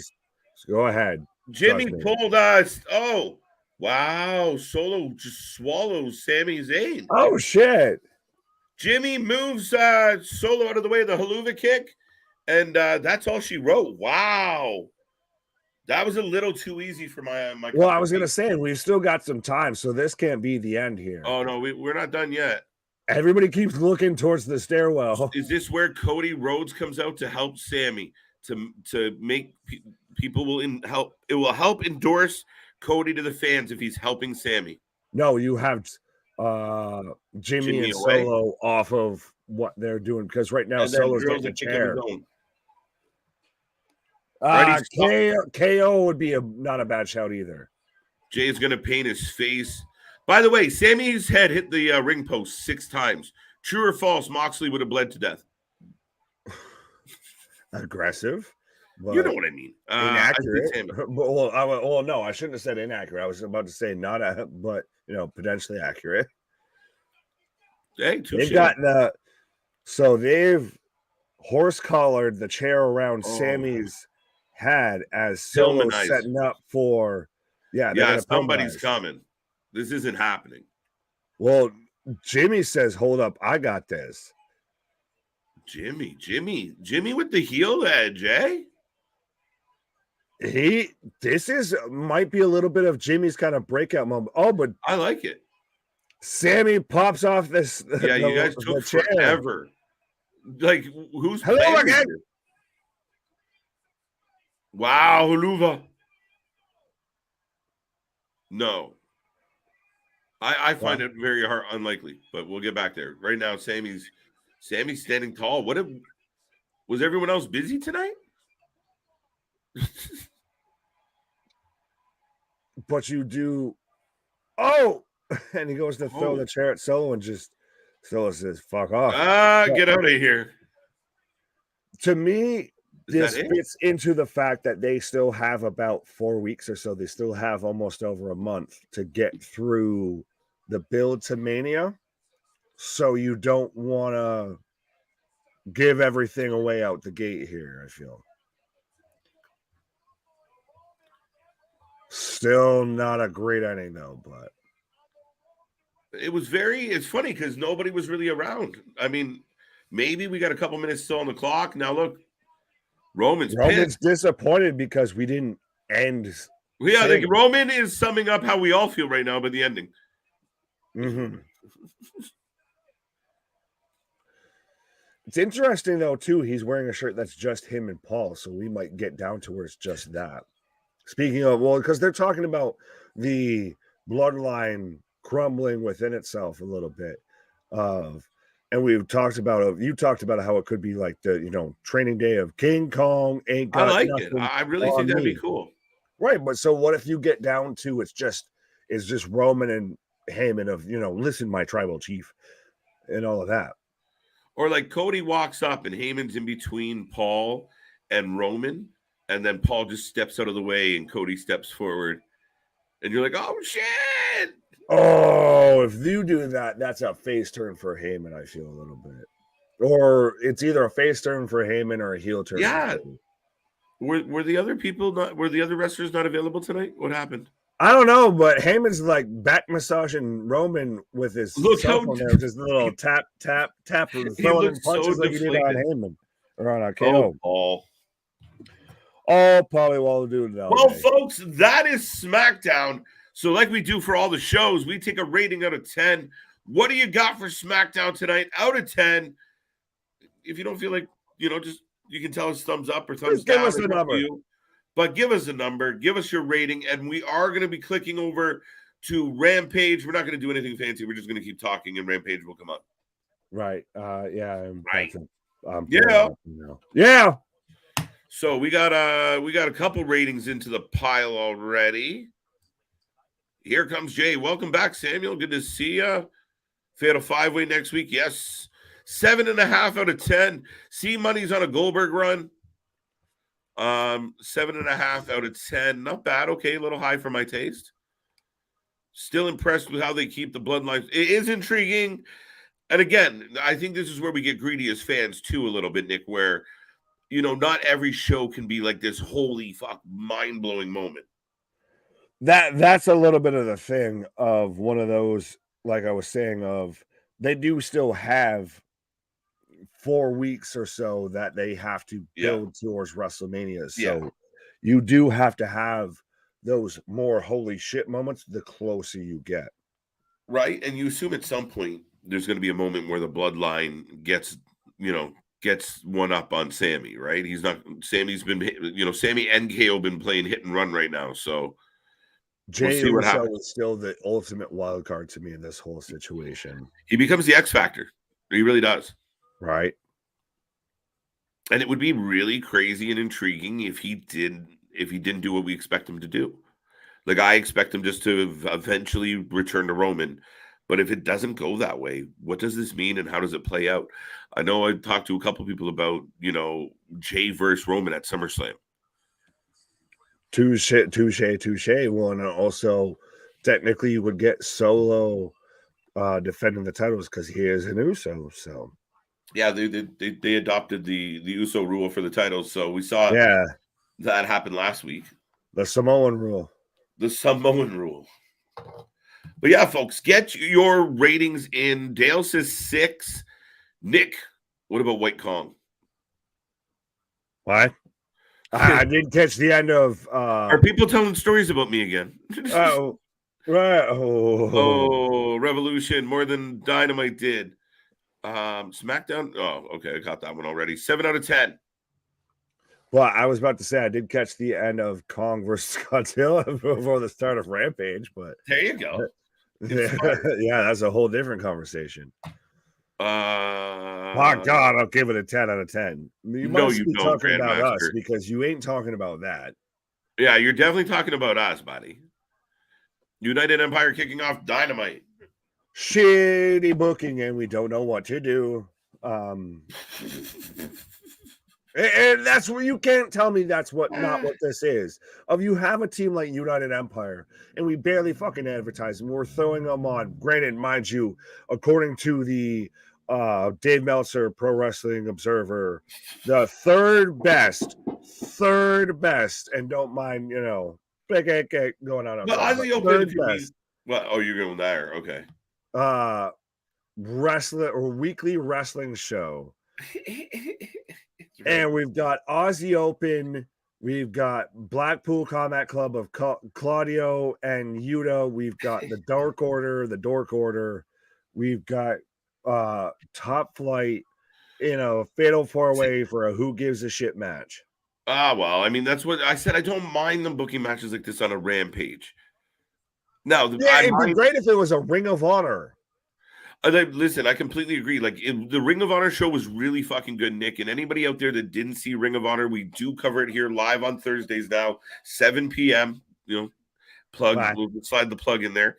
But yeah, no, realistically, it was a really good show. It was match, little preamble, match, little preamble, match, little preamble, match. Not a whole lot of bullshit, just matches, solid matches, high marks. If that was on Friday, every Friday, even if it was 2 hours, people would tune in. And when Rampage is doing almost the same numbers as WoW, you've got a problem. Yeah, it's almost like we've been saying this for like months on end. Yeah, and they just still won't listen. But we're starting off right now with Aussie Open and Top Flight in the ring as we're kicking off Rampage. But here comes the Combat Club. 7 out of 10 from Damien. Oh, they get jumped, of course. Oh, shit. You're there? I'm already... All right. I'm already in the ring. But 6 out of 10, 7 out of 10, 6.5 out of 10, 6.5 out of 10. Small mark with a 6 out of 10. Lots of talking and building to Mania, not a lot of action. Liv versus Rhea match of the night. That's an interesting shout that could honestly be match of the night. Yeah, interesting. As it stands right now, it could be. That's hilarious. It was a decent match, too. No, well, you didn't feel like Sammy and Solo was good? It wasn't great. Keyword there wasn't great. No Eddie, no reason to deal with AW Junk Wrestling Club. Hey, a lot of people feel that way. Man of my people. Oh, the Kingdom's here. That's why you turn into Ring of Honor now, because Edward Kingston is going to be on Ring of Honor and should be, and I feel will be, Ring of Honor World Champion. I think so. I think it's the right play. Mm-hmm.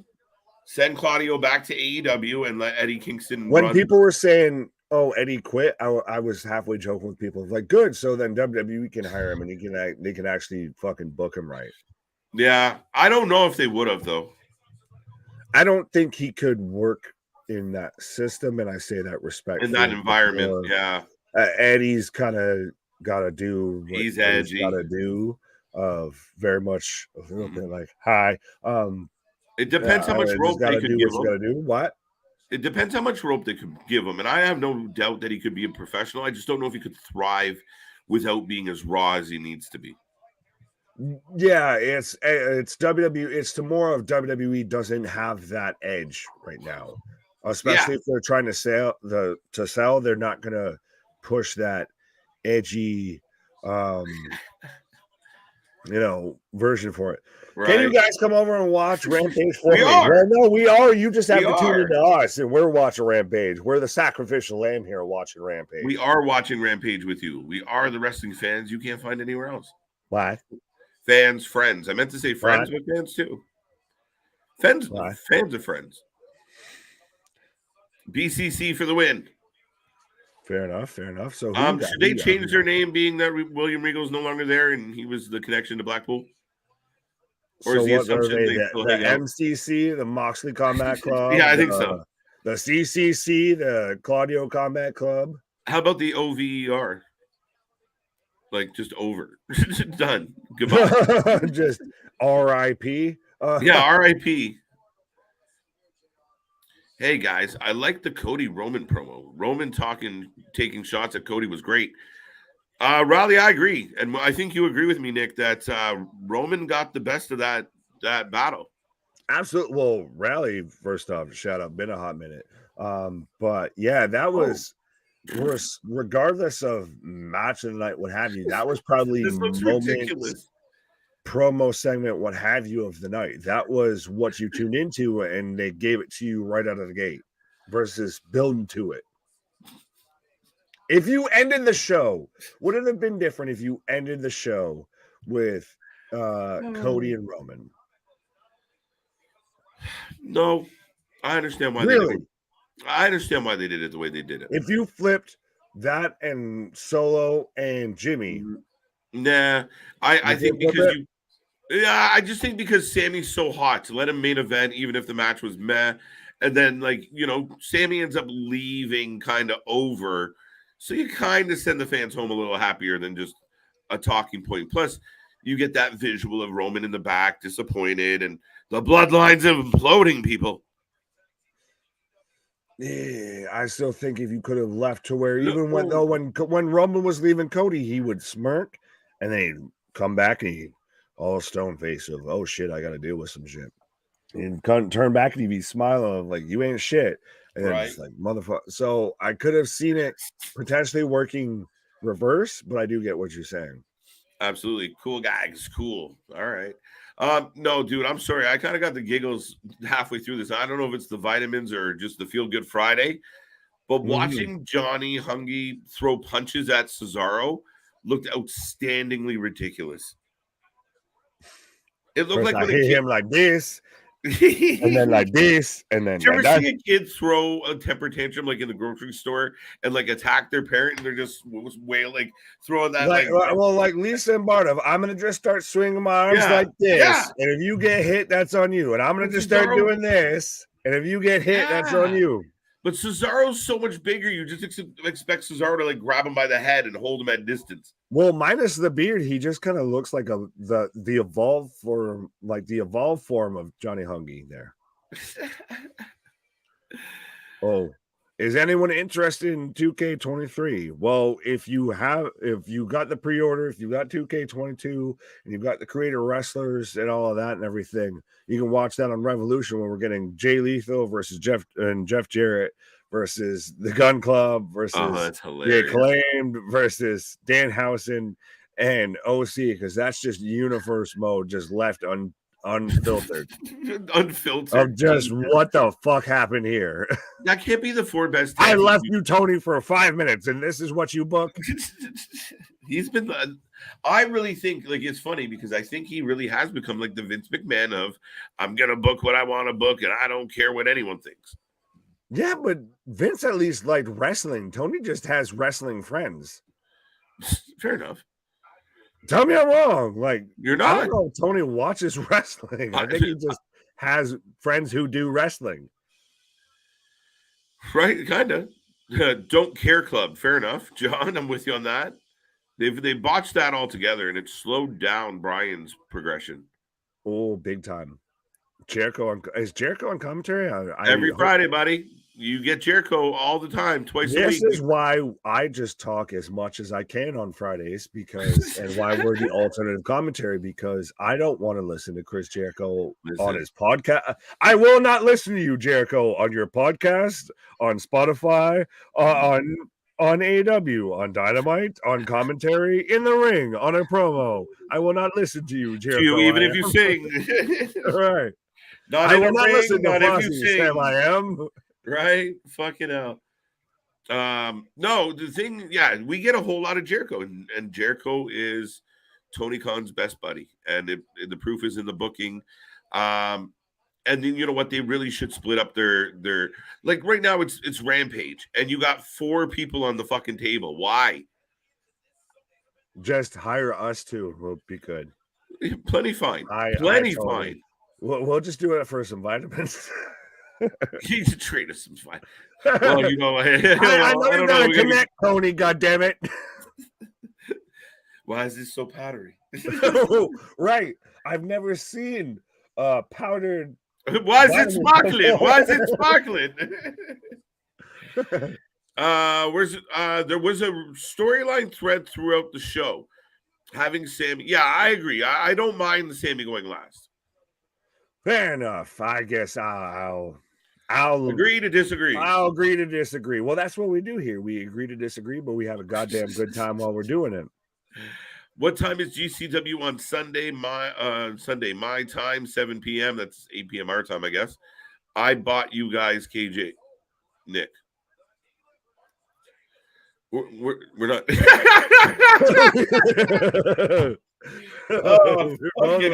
Wait, what the fuck did you just say? You spent I love you and I respect you. If you were trying to do us a solid and you got us, the hookup and everything, I appreciate it. I didn't know I was for sale, motherfucker. Right. Poor choice of words in 2023. Oh, I love it, Damien. Thank you. If you wanted to do that, there is this super chat thing that you could have done that. Yeah, tell everybody just as equivalent. But no, I appreciate it. Oh. And the winners. Shut up. Is Claudio and Wheeler really useless. Okay. He's really useless. I'm really surprised they haven't made a bigger deal about Aussie Open. You barely even knew they were in the Battle Royal.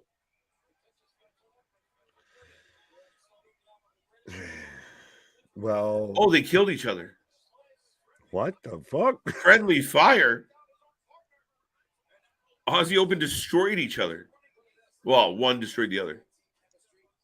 Where are you? Because I've clearly. Yeah, I was gonna say I've got Big chop.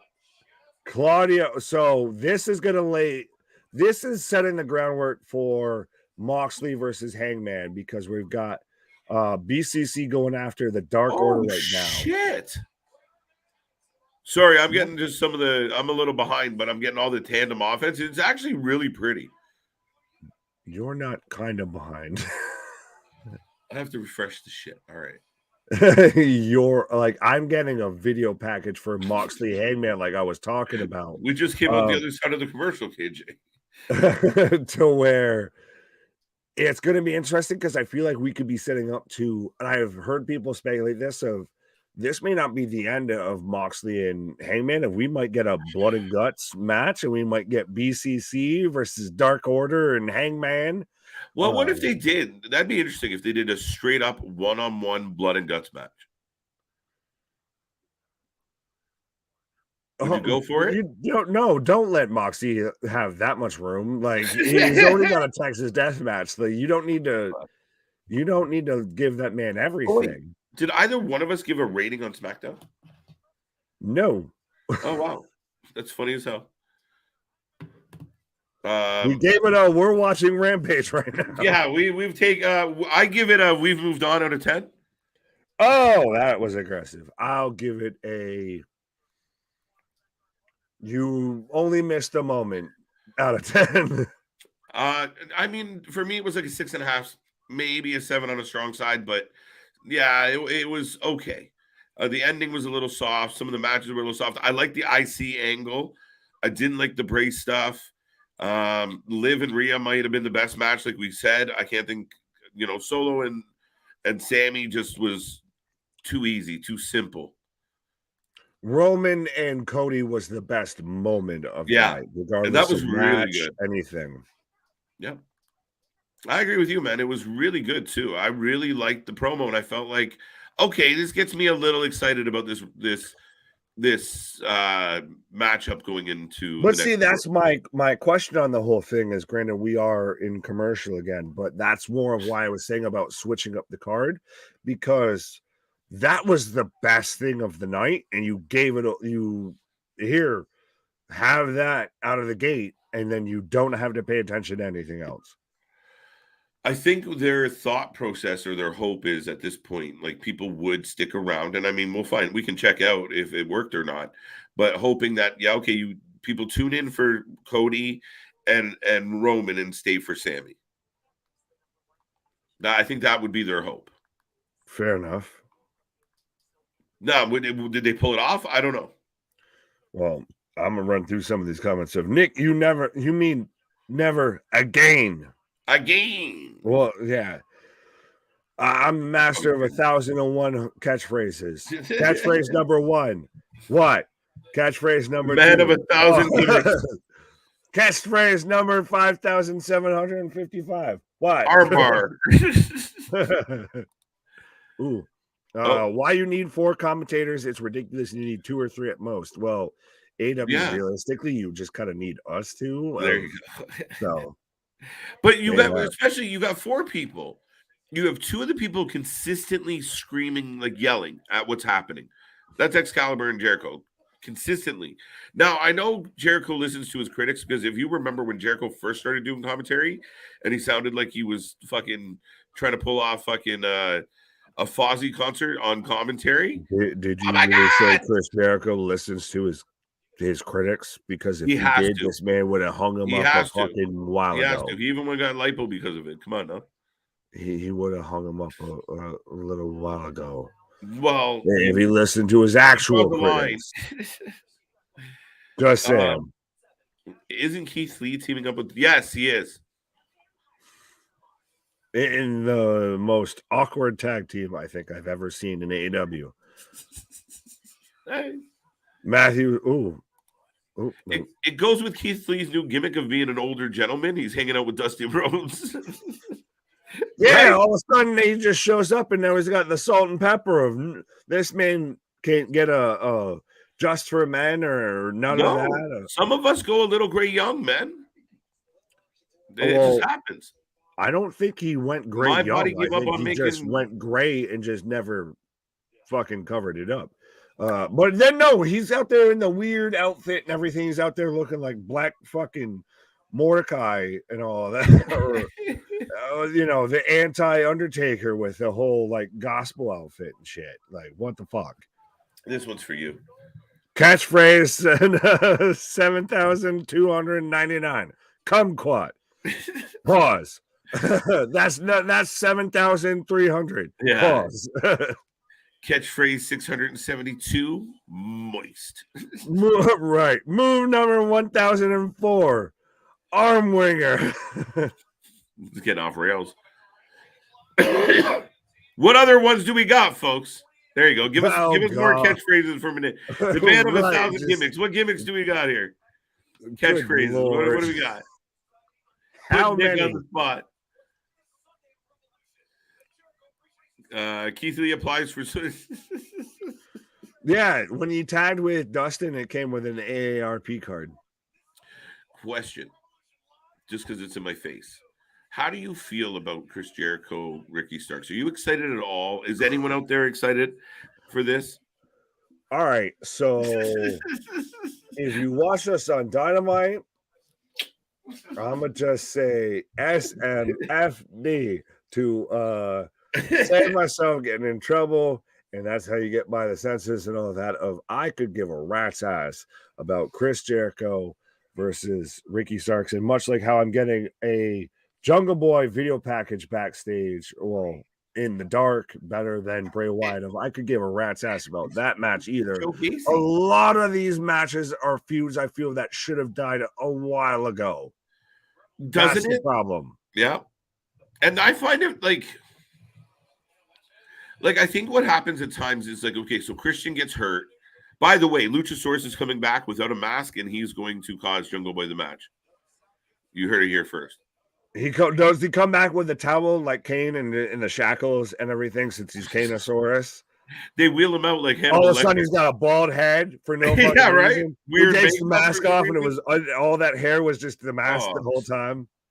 So, it's your favorite wrestler. So a show that doesn't have enough time for all its talent gave me Rio twice in the same week.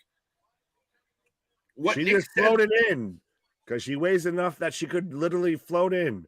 We've got Rio coming up right now, and that's not any sort of comment on but it's just why, fucking why. When you have the potential of, you literally have it trademarked. He does have it trademarked, by the way, of AW women or something like that.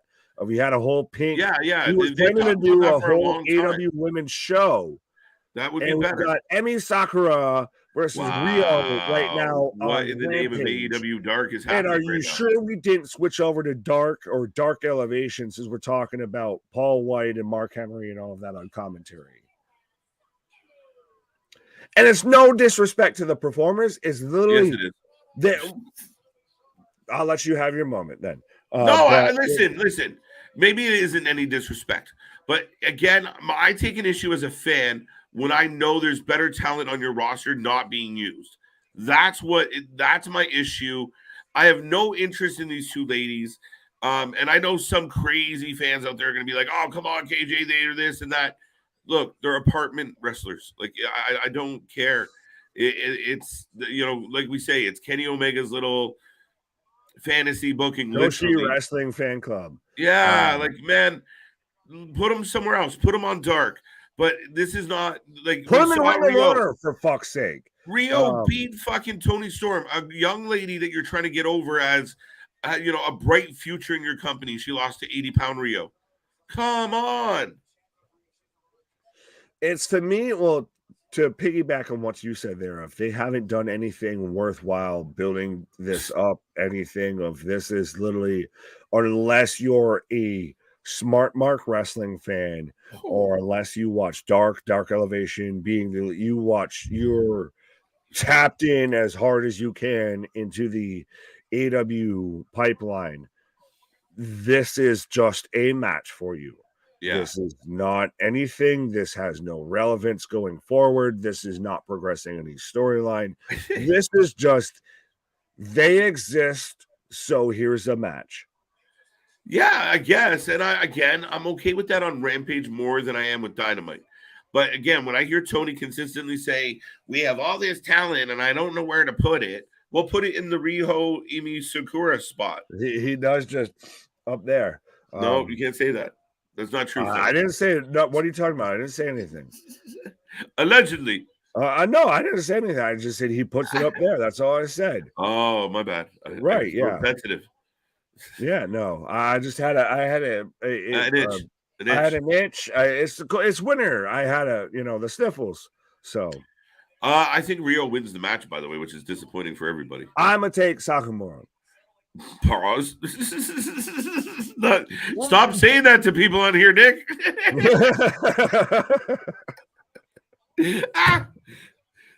If nobody got that joke, I'm sorry, but that's funny shit. That popped all of us and only us in attendance. I mean, there might be a couple of people that get what I just said. Victor's just over there, like, just shaking his head. Can someone explain to me why they're having a burial match? Is Jungle Boy Undertaker's long lost son? Your good guess. Your guess is as good as mine. I don't know. Like, so we have this no holds barred match, and again, I think, like, okay, so you open this. Crossbody. Wow. How does that not Crossbody in the break Little guardrail. Rio? We're going picture in picture. Like, could you imagine like Riho versus Charlotte Flair? Miro's back here. Miro's at home with Lana. I thought you said he's back here, and you were just so excited I believed you. either just breaking all of the shit or just literally just counting down the days on his like 7-year contract. He's just there. X off that day. X off that day until he's out of here. It's like a goddamn but you know prison what? sentence. Do you feel like it's a bit of the WCW curse of guys would rather, you know what? I'll just sit at home. The big money paid us. We got loads of money in the bank. Who gives a fuck if he books me?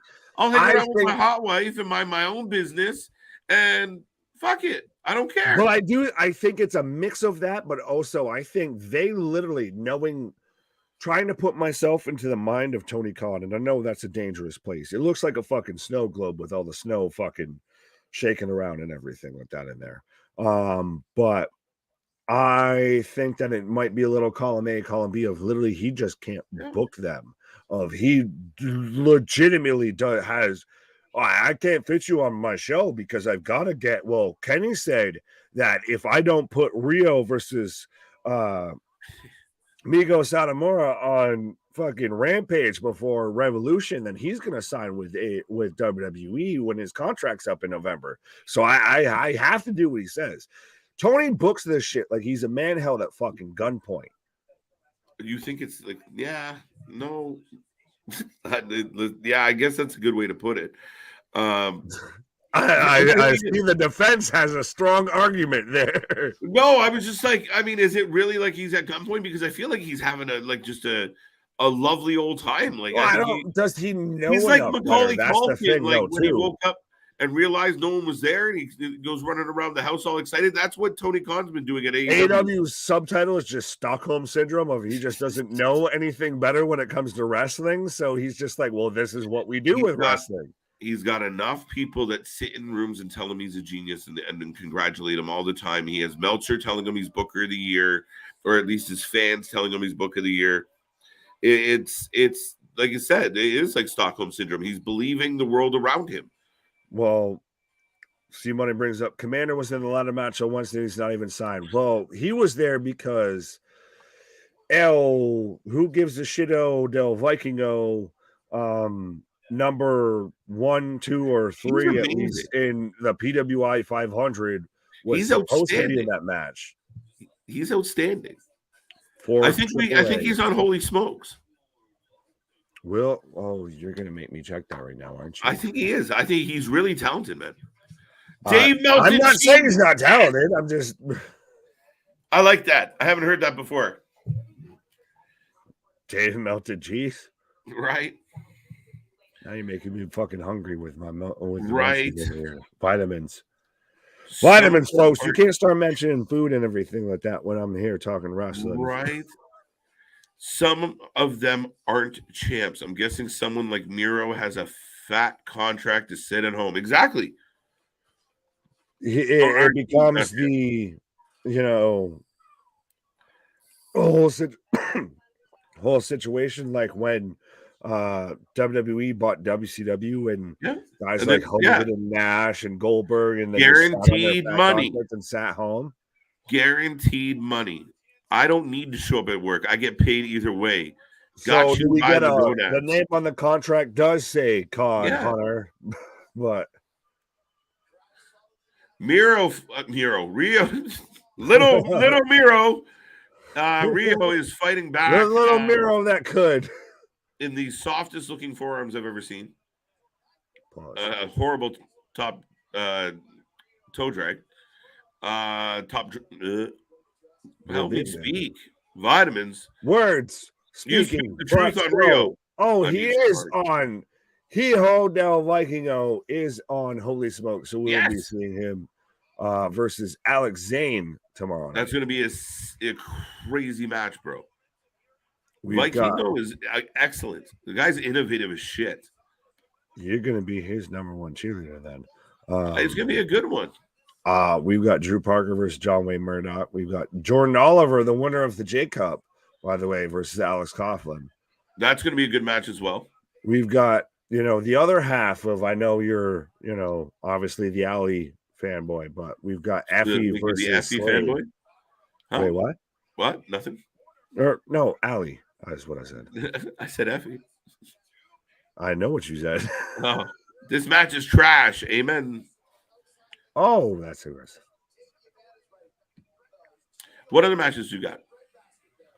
On GCW, holy smokes, we've got Drew Parker versus John Wayne Murdoch, Makito versus Lufisto, Joey Janela versus Venny, Blake Christian, who we saw on Ring of Honor on Thursday, I believe, versus Zack Sabre Jr. when Zack Sabre Jr. was calling out Bryan Danielson saying, I'm the best technical wrestler. We've got, now they work halfway for the same company. Yeah, this is what happens. Bryan loses to MJF and goes to take on Sabre. But then who goes against MJF? I don't know who's up next. Jake Magnet Punk. Lance Archer. I like it. I'm like, really? Kenny Omega. Oh. Kenny goes and takes the belt. I'll be taking this. It's all friends wrestling. Oh my God! Then then Punk comes back. You've castrated everything at that point of just fucking burn it all, start anew. But fucked up the story at this point. There is no way to go from here that's going to end in a good ending. Could you imagine Kenny Omega beats MJF? He's celebrating with the Bucks, and then Cult of Personality hits.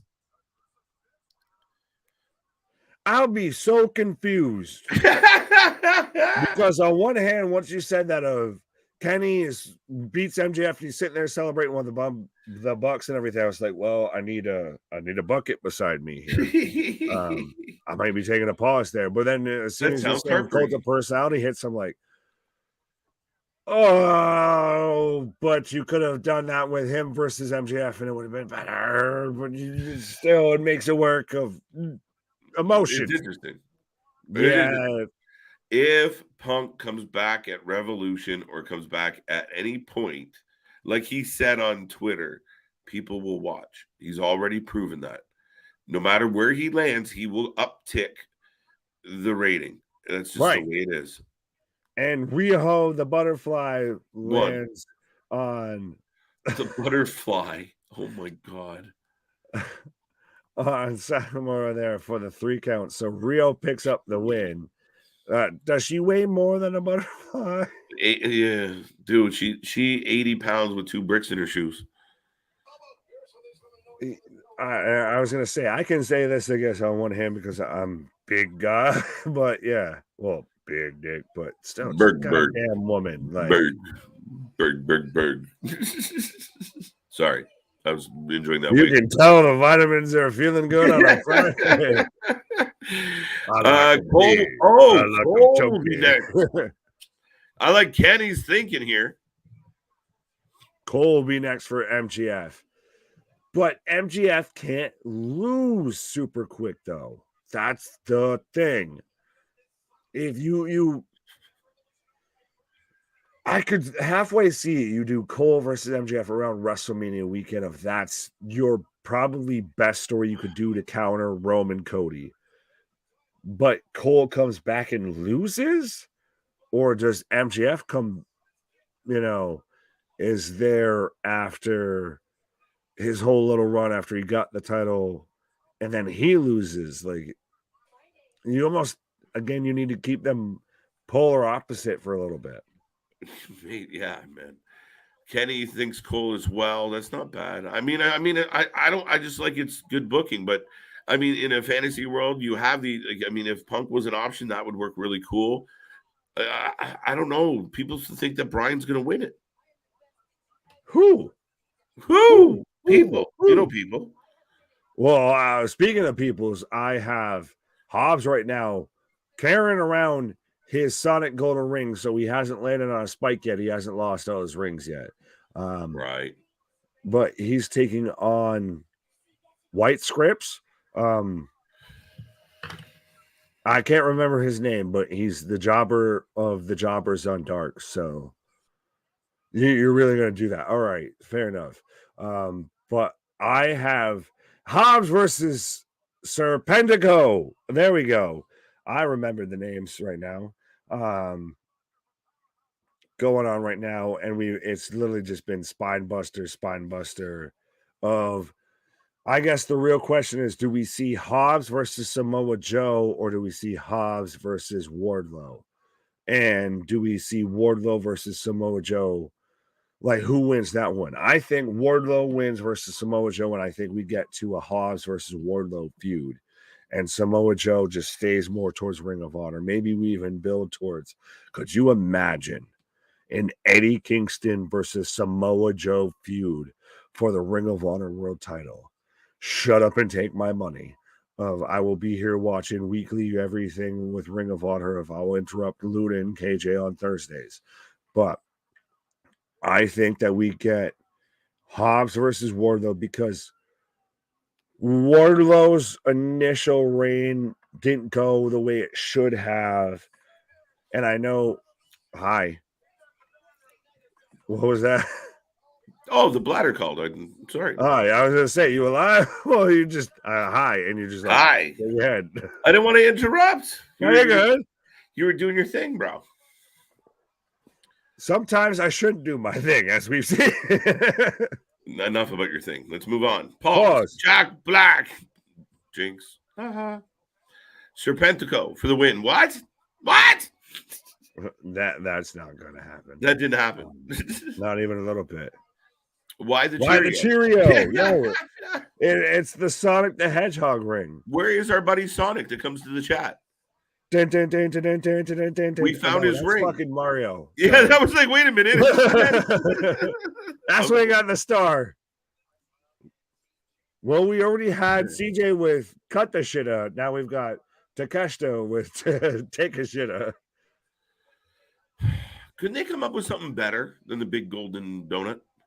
No, because we've got to do it so on the goddamn nose. He looks just ridiculous. Like why we need the signs of no thigh slapping. Why we need the sledgehammer into the throne. Like, you can't do anything without it being directly on the nose. So he should wear it around his neck. There's no there's no context, there's no subtext, there's no. It's just you sing. You should wear it like a necklace. There you go, short and sweet. And the fans are cheering for Hobbs, by the way, if you're anybody keeping track at home. I've got Callis giving Takeshita his card there. Brian Daniel needs to win if Tony wants to get things back on track. He's a bigger draw out. So, you, sir, I'm not touching this one. I was going to say, excuse me. But I think MJF has the problem right now, I feel, of because there is no one outside of him and maybe a Danielson. I wouldn't even count Jericho, Moxley, not even really Claudio, all of that. Maybe at most Omega, if they could manage to sign Jay White, what have you. There's no one else that could carry the company the way MJF is. Hold that thought for 2 seconds. The invisible hand is trying to recruit Takeshita. Yes, I was there. But back to you. I said hold the thought. I wanted to update the thought. I held it and then just passed it. I was holding it and it got away. I hold it and it just went poof. It's the brass ring. Right, again. Because you can't do anything not on the fucking nose when it comes to AEW. Yo, they even got him like salt and pepper in his graphic. That's crazy. Hob squash. Yeah, that's what that was. Right. I feel like you also tend to have that during the fall, around like Thanksgiving time and everything like that, is you have a hob squash. Right. Where you should have him wear like flavor that. Yeah, you're right. You have your cranberries, you have your turkey, you have your hopsquash, your corn, your rolls, your mashed potatoes. Fucking hell. Anyway, folks, we are in a commercial break, or at least I'm in a commercial break. We are bringing you Rampage here tonight. even though we've been rolling for a couple hours now. SmackDown was decent, not great, but Rampage rolling along, maybe fits in the same category. Do remember, go right now and put a reminder in your phone. Tomorrow, we are here live, 8 p.m. Eastern Time, GCW, holy smokes, Wrestling Revolver Drip. And we are back on Sunday, 7 p.m. Eastern Time for AEW Revolution. And it's going to be a crazy weekend here on the channel. Plus, Big Nick has something for you at noon tomorrow. Pause. But I will remind people the card that we have while we're in commercial break for Wrestling Revolver Drip, because again, nobody covers pro wrestling like we do. If you'll see other channels that they'll show up, they'll maybe do a Raw, they'll do a Dynamite every now and then, they'll do a SmackDown. They go a little early. They'll do a PPV. They don't ever, they don't do this whole live thing or anything. But we're here covering anything and everything when it comes to WWE, AEW, all of that. But for Wrestling Revolver tomorrow, we've got the International Dream Match, Kushida versus Jonathan Gresham. Damn, that would be good as shit. Well, and that's the first match I announced. And we've got a Revolution or Revolver World title match in an Iowa street fight. Oh. So precursor to the Texas death match, and then, no holds barred on Revolution. We've got Steve Macklin versus Rich Swann. We've got a world tag title match with the Bullet Club versus the Rascals versus Second Gear Crew. We've got the Revolver remix title match of Alex Shelley versus the Monster Hunter Matthew Palmer.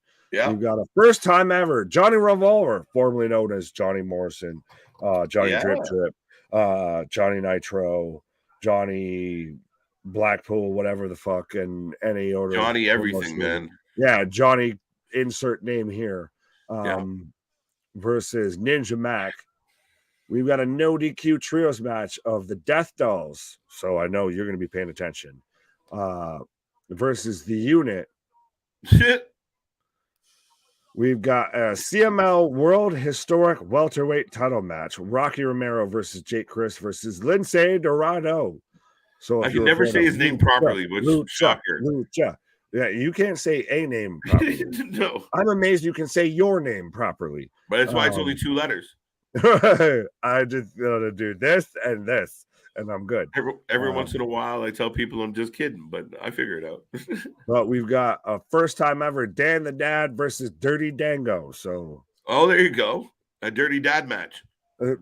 Shout out, I guess, DWO right away. Yeah, some dad on dad action, and we've got literally they labeled it as a hoss fight of Crash Jackson versus the one called Manders. That's gonna be good. Absolutely. Johnny Mundo, Johnny Impact, Johnny Nitro. What in the fuck? I just come back to Mark, and I've got Mark Briscoe there with the Lucha Bros, and you see Mark Briscoe like, yeah, no, he's amazing. Like, what the hell? He is actually amazing, dude. And I've been watching a lot of Ring of Honor since I bought the Honor Club the other day. I'm like addicted to shit, man. So. Some banger matches, like it's nice to go back and revisit it, and some of the stuff I didn't catch. So it's awesome. But Mark's excellent, and he's had to come out on his own under the unfortunate circumstances, and I think he's done extremely well. Now, I asked the fans on Thursday, maybe I'll ask you here now, what happens with the Ring of Honor tag titles? BK, is it the tournament? I thought maybe a tournament. Memorial tournament or something like that, or a ladder match or something. You get a Dusty Classic type thing. But what I've seen, and I know, spoiler alert, a little bit because of the tapings, what have you, of that, we're setting up, I feel, Mark Briscoe versus Samoan Joseph for the Ring of Honor television title. That man must have had a sneeze or something. I definitely had a sneeze, man. Was it the commander a sneeze? Dabakato just showed up and just said, shit. Touch your feet. I've had way too many vitamins for you to make a joke that's stupid. It's a good one. Speaking of dad jokes. Are we excited about the Elite versus the House of Black? And do we think the House of Black might actually win this? They have to. To me, AEW Revolution, there's a lot of must-have wins. Yeah. And you think I agree with you on why the House of Black is a must-win at this point. I think, well, I could go through the whole list of, I think Jungle Boy's a must-win. I don't think he wins. We'll get that on Sunday then, unless we're going to stay around and get to the predictions. But I think the House of Black is a must-win. I think Starks is a must-win. I think there's some of these that if they don't win, you cripple their character, you cripple their whole reign in the company.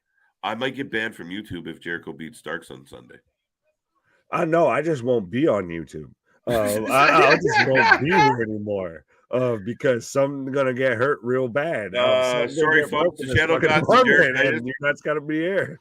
The channel got the Jerichitis, and we had to shut down. I came down with the Jericho and said, "Oh no." But we're getting. I have it. I wanna read. So we have Naturally Limitless, Dustin Rhodes and Keith Lee. Naturally Limitless. I like affiliates with Swerve Strickland and not Brock Lesnar, Parker Boudreaux. I can't wait to watch this. I was going to say this earlier. My favorite part of the week, by the way. So a little bit of Mark Henry up in the house. Mark Henry coming out and having this match would be better than what the fuck we're about to watch. It looks like Mark Henry borrowed Keith Lee's beard. Keith Lee needs it back. No, Parker Boudreaux looks like he borrowed Chuck Liddell's fucking gear or something like that. Parker Boudreaux reminds me, you know the dude in Men in Black, the Alien First Take, and he's all like, his skin's all fucking sloopy. What do you mean? That's what Parker is. Like when he takes his shirt off, is just like sugar. I need sugar water. The suit doesn't. No, he looks like giggling. If you've ever played the last fight night, the EA boxing game and everything, Isaac Frost, he looks right. like his like little brother or his like little cousin, because he's out here with the Iceman shit. He's got the Brock Lesnar blondish shit hair. Somebody told him and it's so funny to see now because we didn't see a ton of them on NXT, but everybody initially within WWE, he's the next Brock. Oh my God, it's Brock Jr. All of that. Now that we're seeing, we're like, what the fuck were you smoking? Well, it was funny because when they released him, everybody was like, we're shocked. A talent like this. And he instantly landed in They gave up on such a prospect. No. It's not the same. What in the fuck? It's like when you ask for Brock Lesnar and mom says she has Brock Lesnar at home. Why? What? Have you seen Keith Lee come out right now? Parker looks like Brad from Home Improvement. Ding, survey. Yes. Yes. 100%. Nice, Mark. Now all I can think of is the Tool Time theme. There's Jonathan Taylor Thomas, but why is Keith Lee coming out here in a fucking cloak and everything for, I guess, all of my Marvel ultra nerds? Like he's coming out here looking like Cloak from Cloak and Dagger, but what the fuck? Just live it. Bad. Oh, now he comes out with a cape. Yeah. We went from even Jericho, me and Jericho said it at the same time. Shit. What? Me and Jericho both were like, he's got a cape. Yo, why do they have a tag team name already? They just met. Why does he have gray hair? I mean, I'm okay with the gray hair. I know it happens, but shit. It makes him distinct. It's so like it throws you off. He's the Fraser Crane of wrestling. Hey, baby, you'll hear the moves are calling.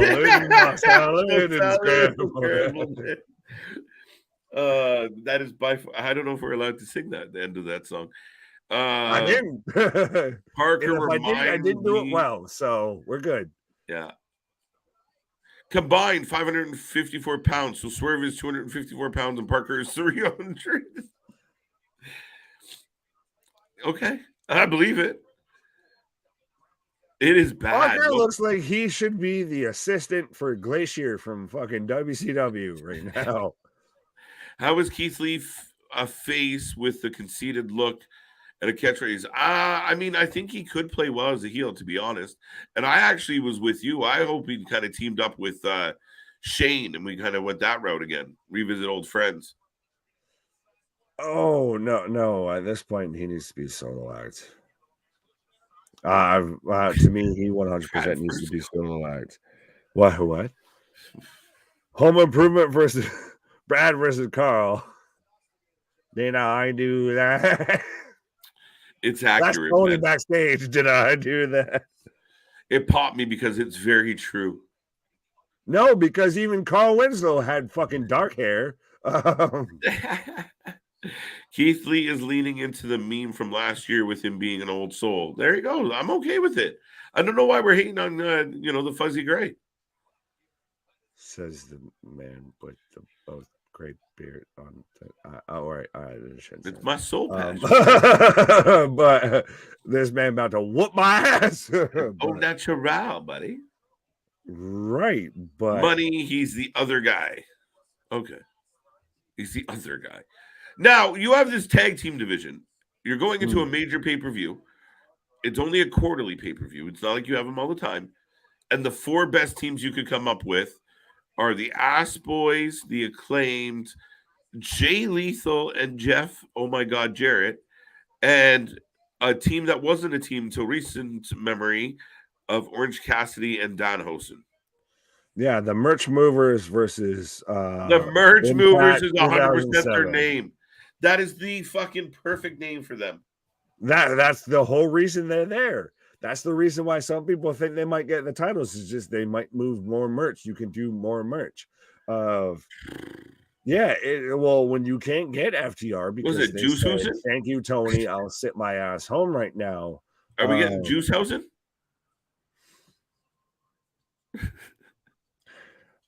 I could have. I'm not going to touch that name because I thought of different combinations and just no. But it shows you the weakness that is the AEW tag team division when you have supposedly one of, if not the greatest tag teams in professional wrestling history, forefronting that.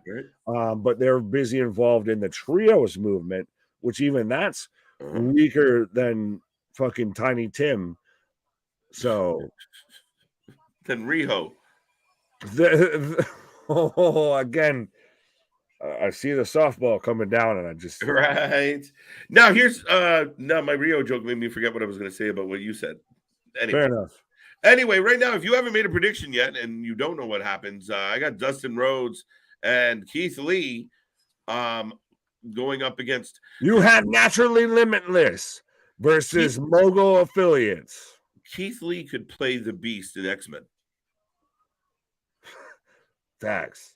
Right? 100%. Right?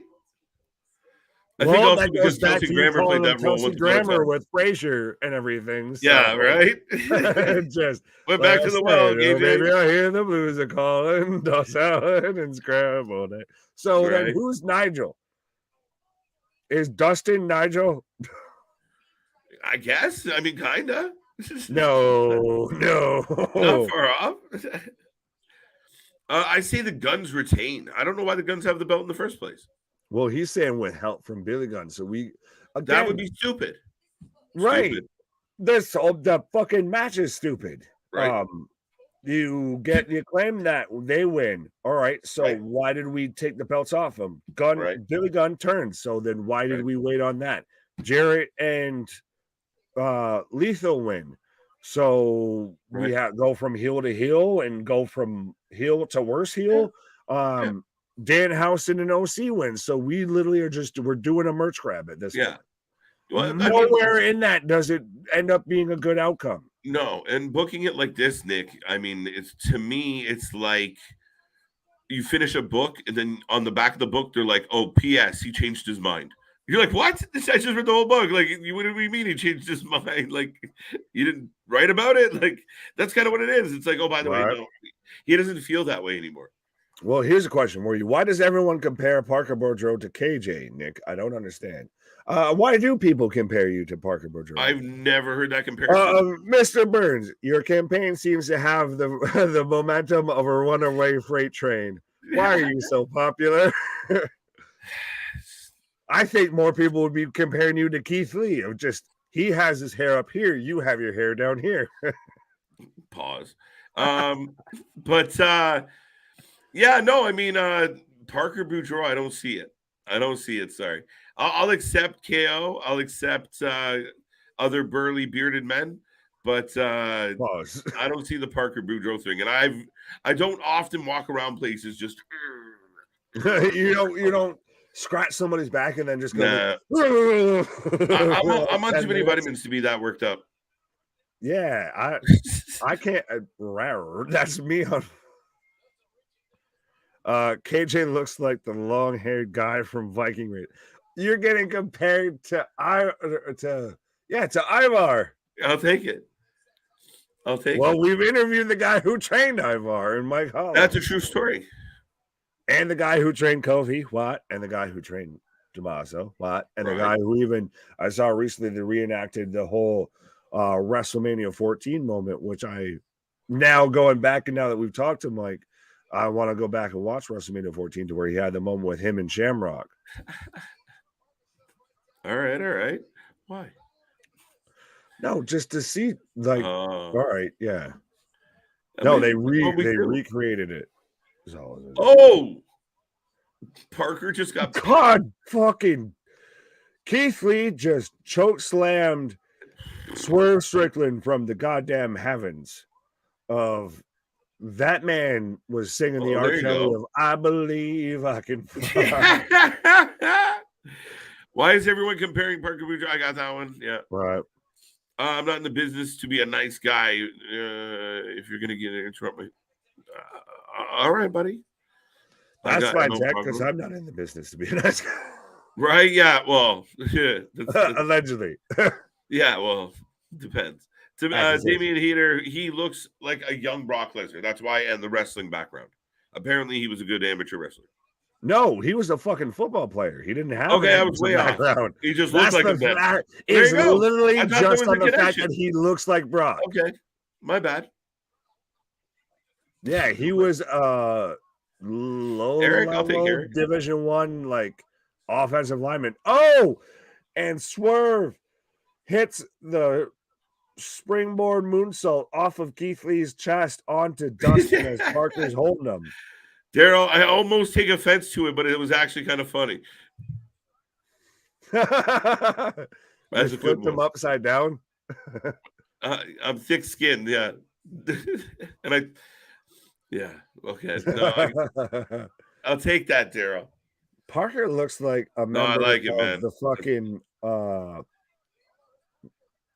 the Diamond Mine, honestly. He looks like Brock Swagger. I like that.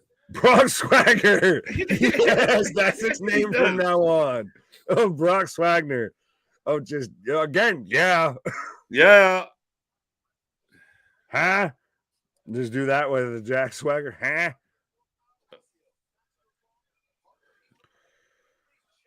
I'm as serious as they come. And this again, this had this weird. You remember they did this like the oh shit. Moonsault off Keith Lee's chest.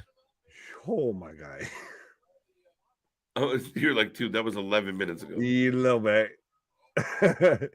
I've got wow, what a botch. Did you see that botch? Parker. Oh. Yeah, I've got all four men going right now. Canadian Destroyer!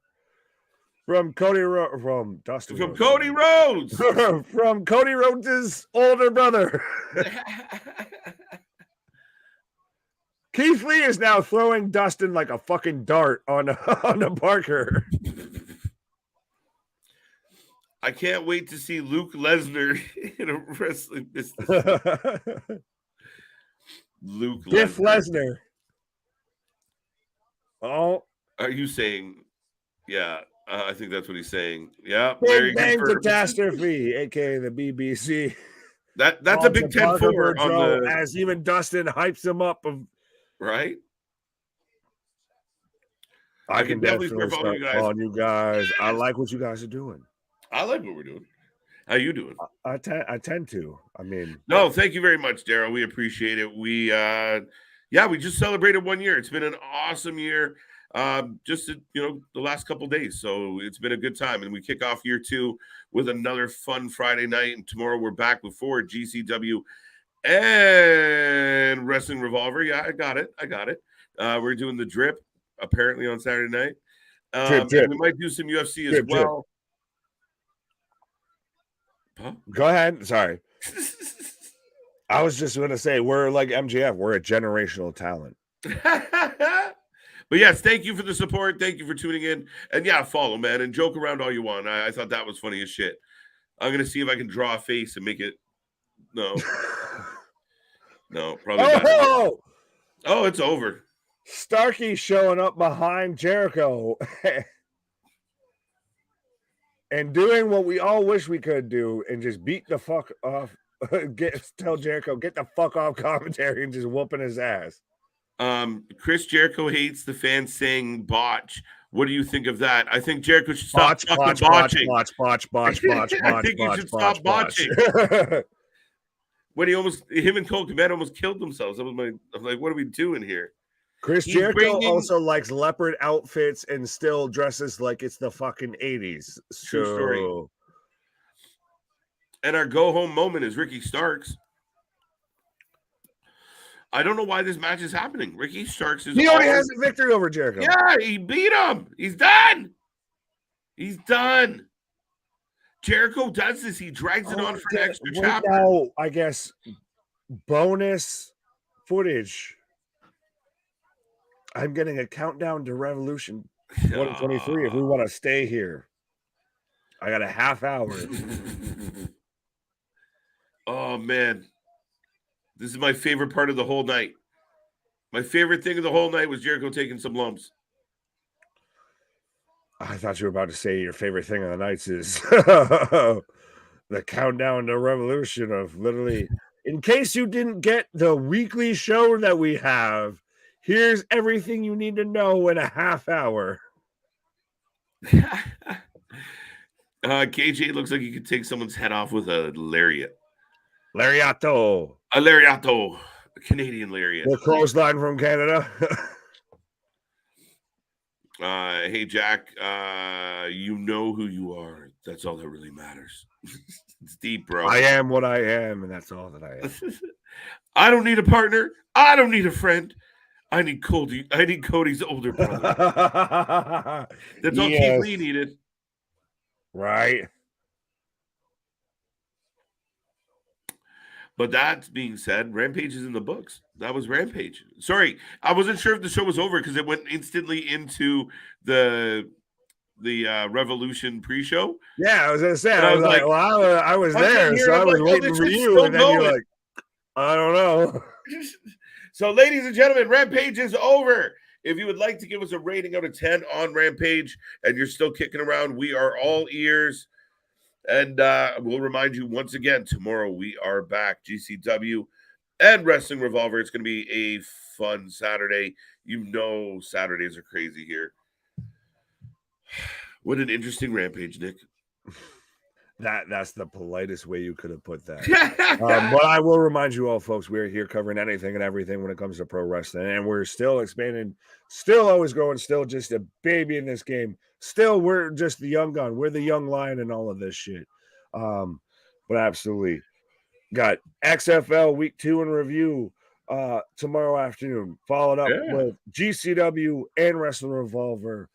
Followed up with Revolution on Sunday night as well. And God only knows what we're going to end up popping up with potentially in between there and everything. And even then, still, nobody covers professional wrestling like we do of, even if I got Don King upside down over there besides me and all of that. But what is your rating, sir, for AEW Rampage? I feel like, is it a slap the shit out of me out of 10? I give it, 4 only in Americas out of 10. Yeah, it was. Is this when I just start coming out like Homer when he's fighting Roderick Tatum of just why can't we be friends? Why can't we? Right. I just come down and just fan lift me out of there. Larry, we appreciate it. As we always say, the wrestling might suck. We never do. We might yell it at you once in a while, but we never do it. Absolutely. Well, we're the alternative commentary for anything and everything. We're the wrestling buddies you need and want in your life. And we're even the wrestling channel that the wrestlers themselves tune into. So absolutely nobody does it like we do. Often imitated, sometimes replicated, terribly duplicated, all of that. What? 4.5 out of 10 from John. What's up, John? 6.5 from Jack. Do you have a rating, sir? You can tell Tony hates doing Rampage.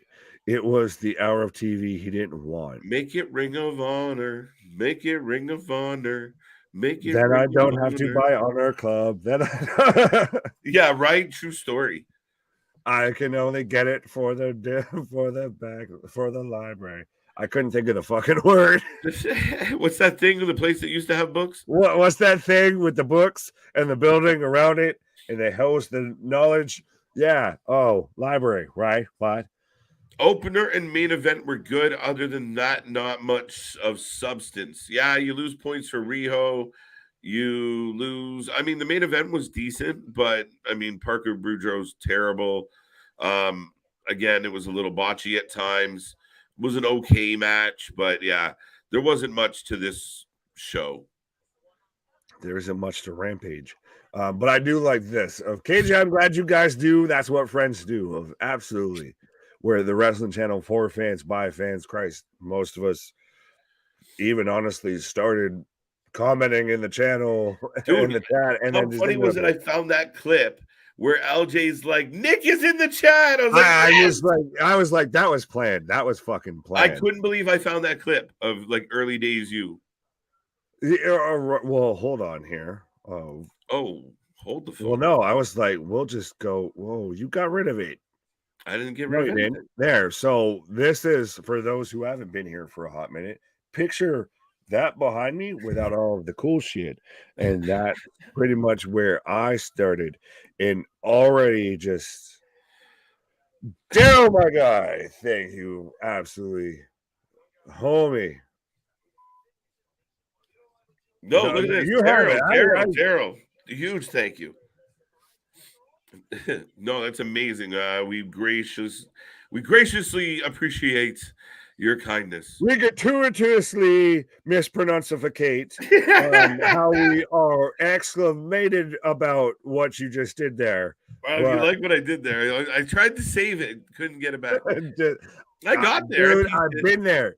If anyone literally has been there, I think I served a 1 stream suspension on Thursday night there because of stuff on Wednesday. So, but no, thank you very much, Joe. Thank you to anybody and everybody that spent. The super sticker's crazy.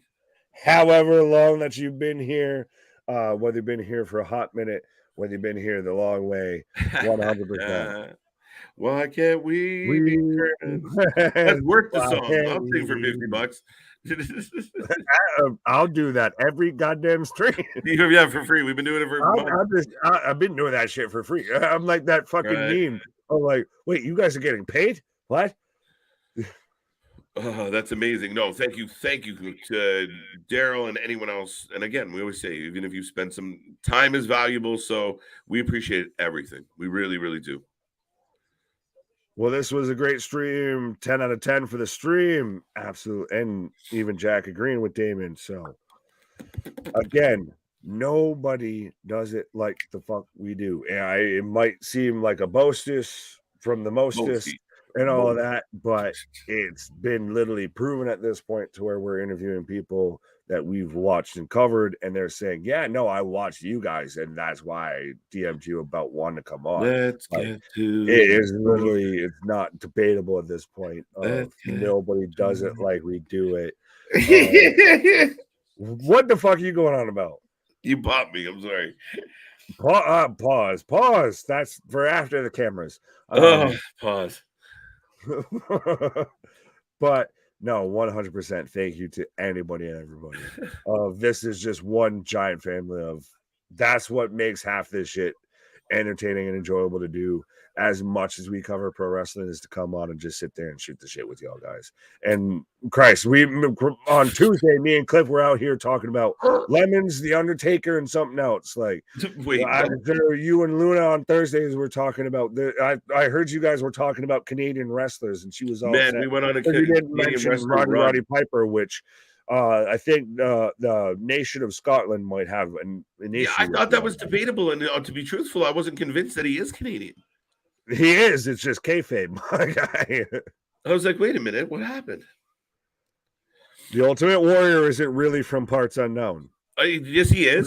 Yes, he is. Well, yeah, him and Tony are the only two people from parts unknown. I wonder why. Right. But yeah, no allergies. God damn it, it's terrible with this lousy smart weather. You get those allergies, and you just gotta have to do that from time to time. Allegedly. Allegedly. But, folks, this was Friday night. This was a hell of a way to kick off the weekend. That was SmackDown. That was Rampage. I am KJ. That is Nick. We are the Wrestling for Life Network. Folks, tomorrow, noon, we get XFL. You get your weekly update with Big Nick. And then you right? And then we'll be back Saturday night, 8 p.m. We got two shows. GCW and Wrestling Revolver. It's going to be off the chains. We're going to have a lot of fun. It's going to be a Saturday night special, which we do oh so well. We might even dip into some UFC. And beyond that, we will be back Sunday for a highly anticipated show one way or the other. And we're all waiting to see how it turns out. We will be here for Revolution Live. Folks, this is what we do. So, Nick, any final thoughts on the show? I feel AEW Revolution is going to be a make or break pay-per-view for AEW going forward. And I will say that. Heat is on. But a little bit. Well, when you got one company allegedly trying to sell it for $9 billion and the other one is sliding in ratings. But anyways, folks, our shit is real. Our shit is raw. Our shit is authentic.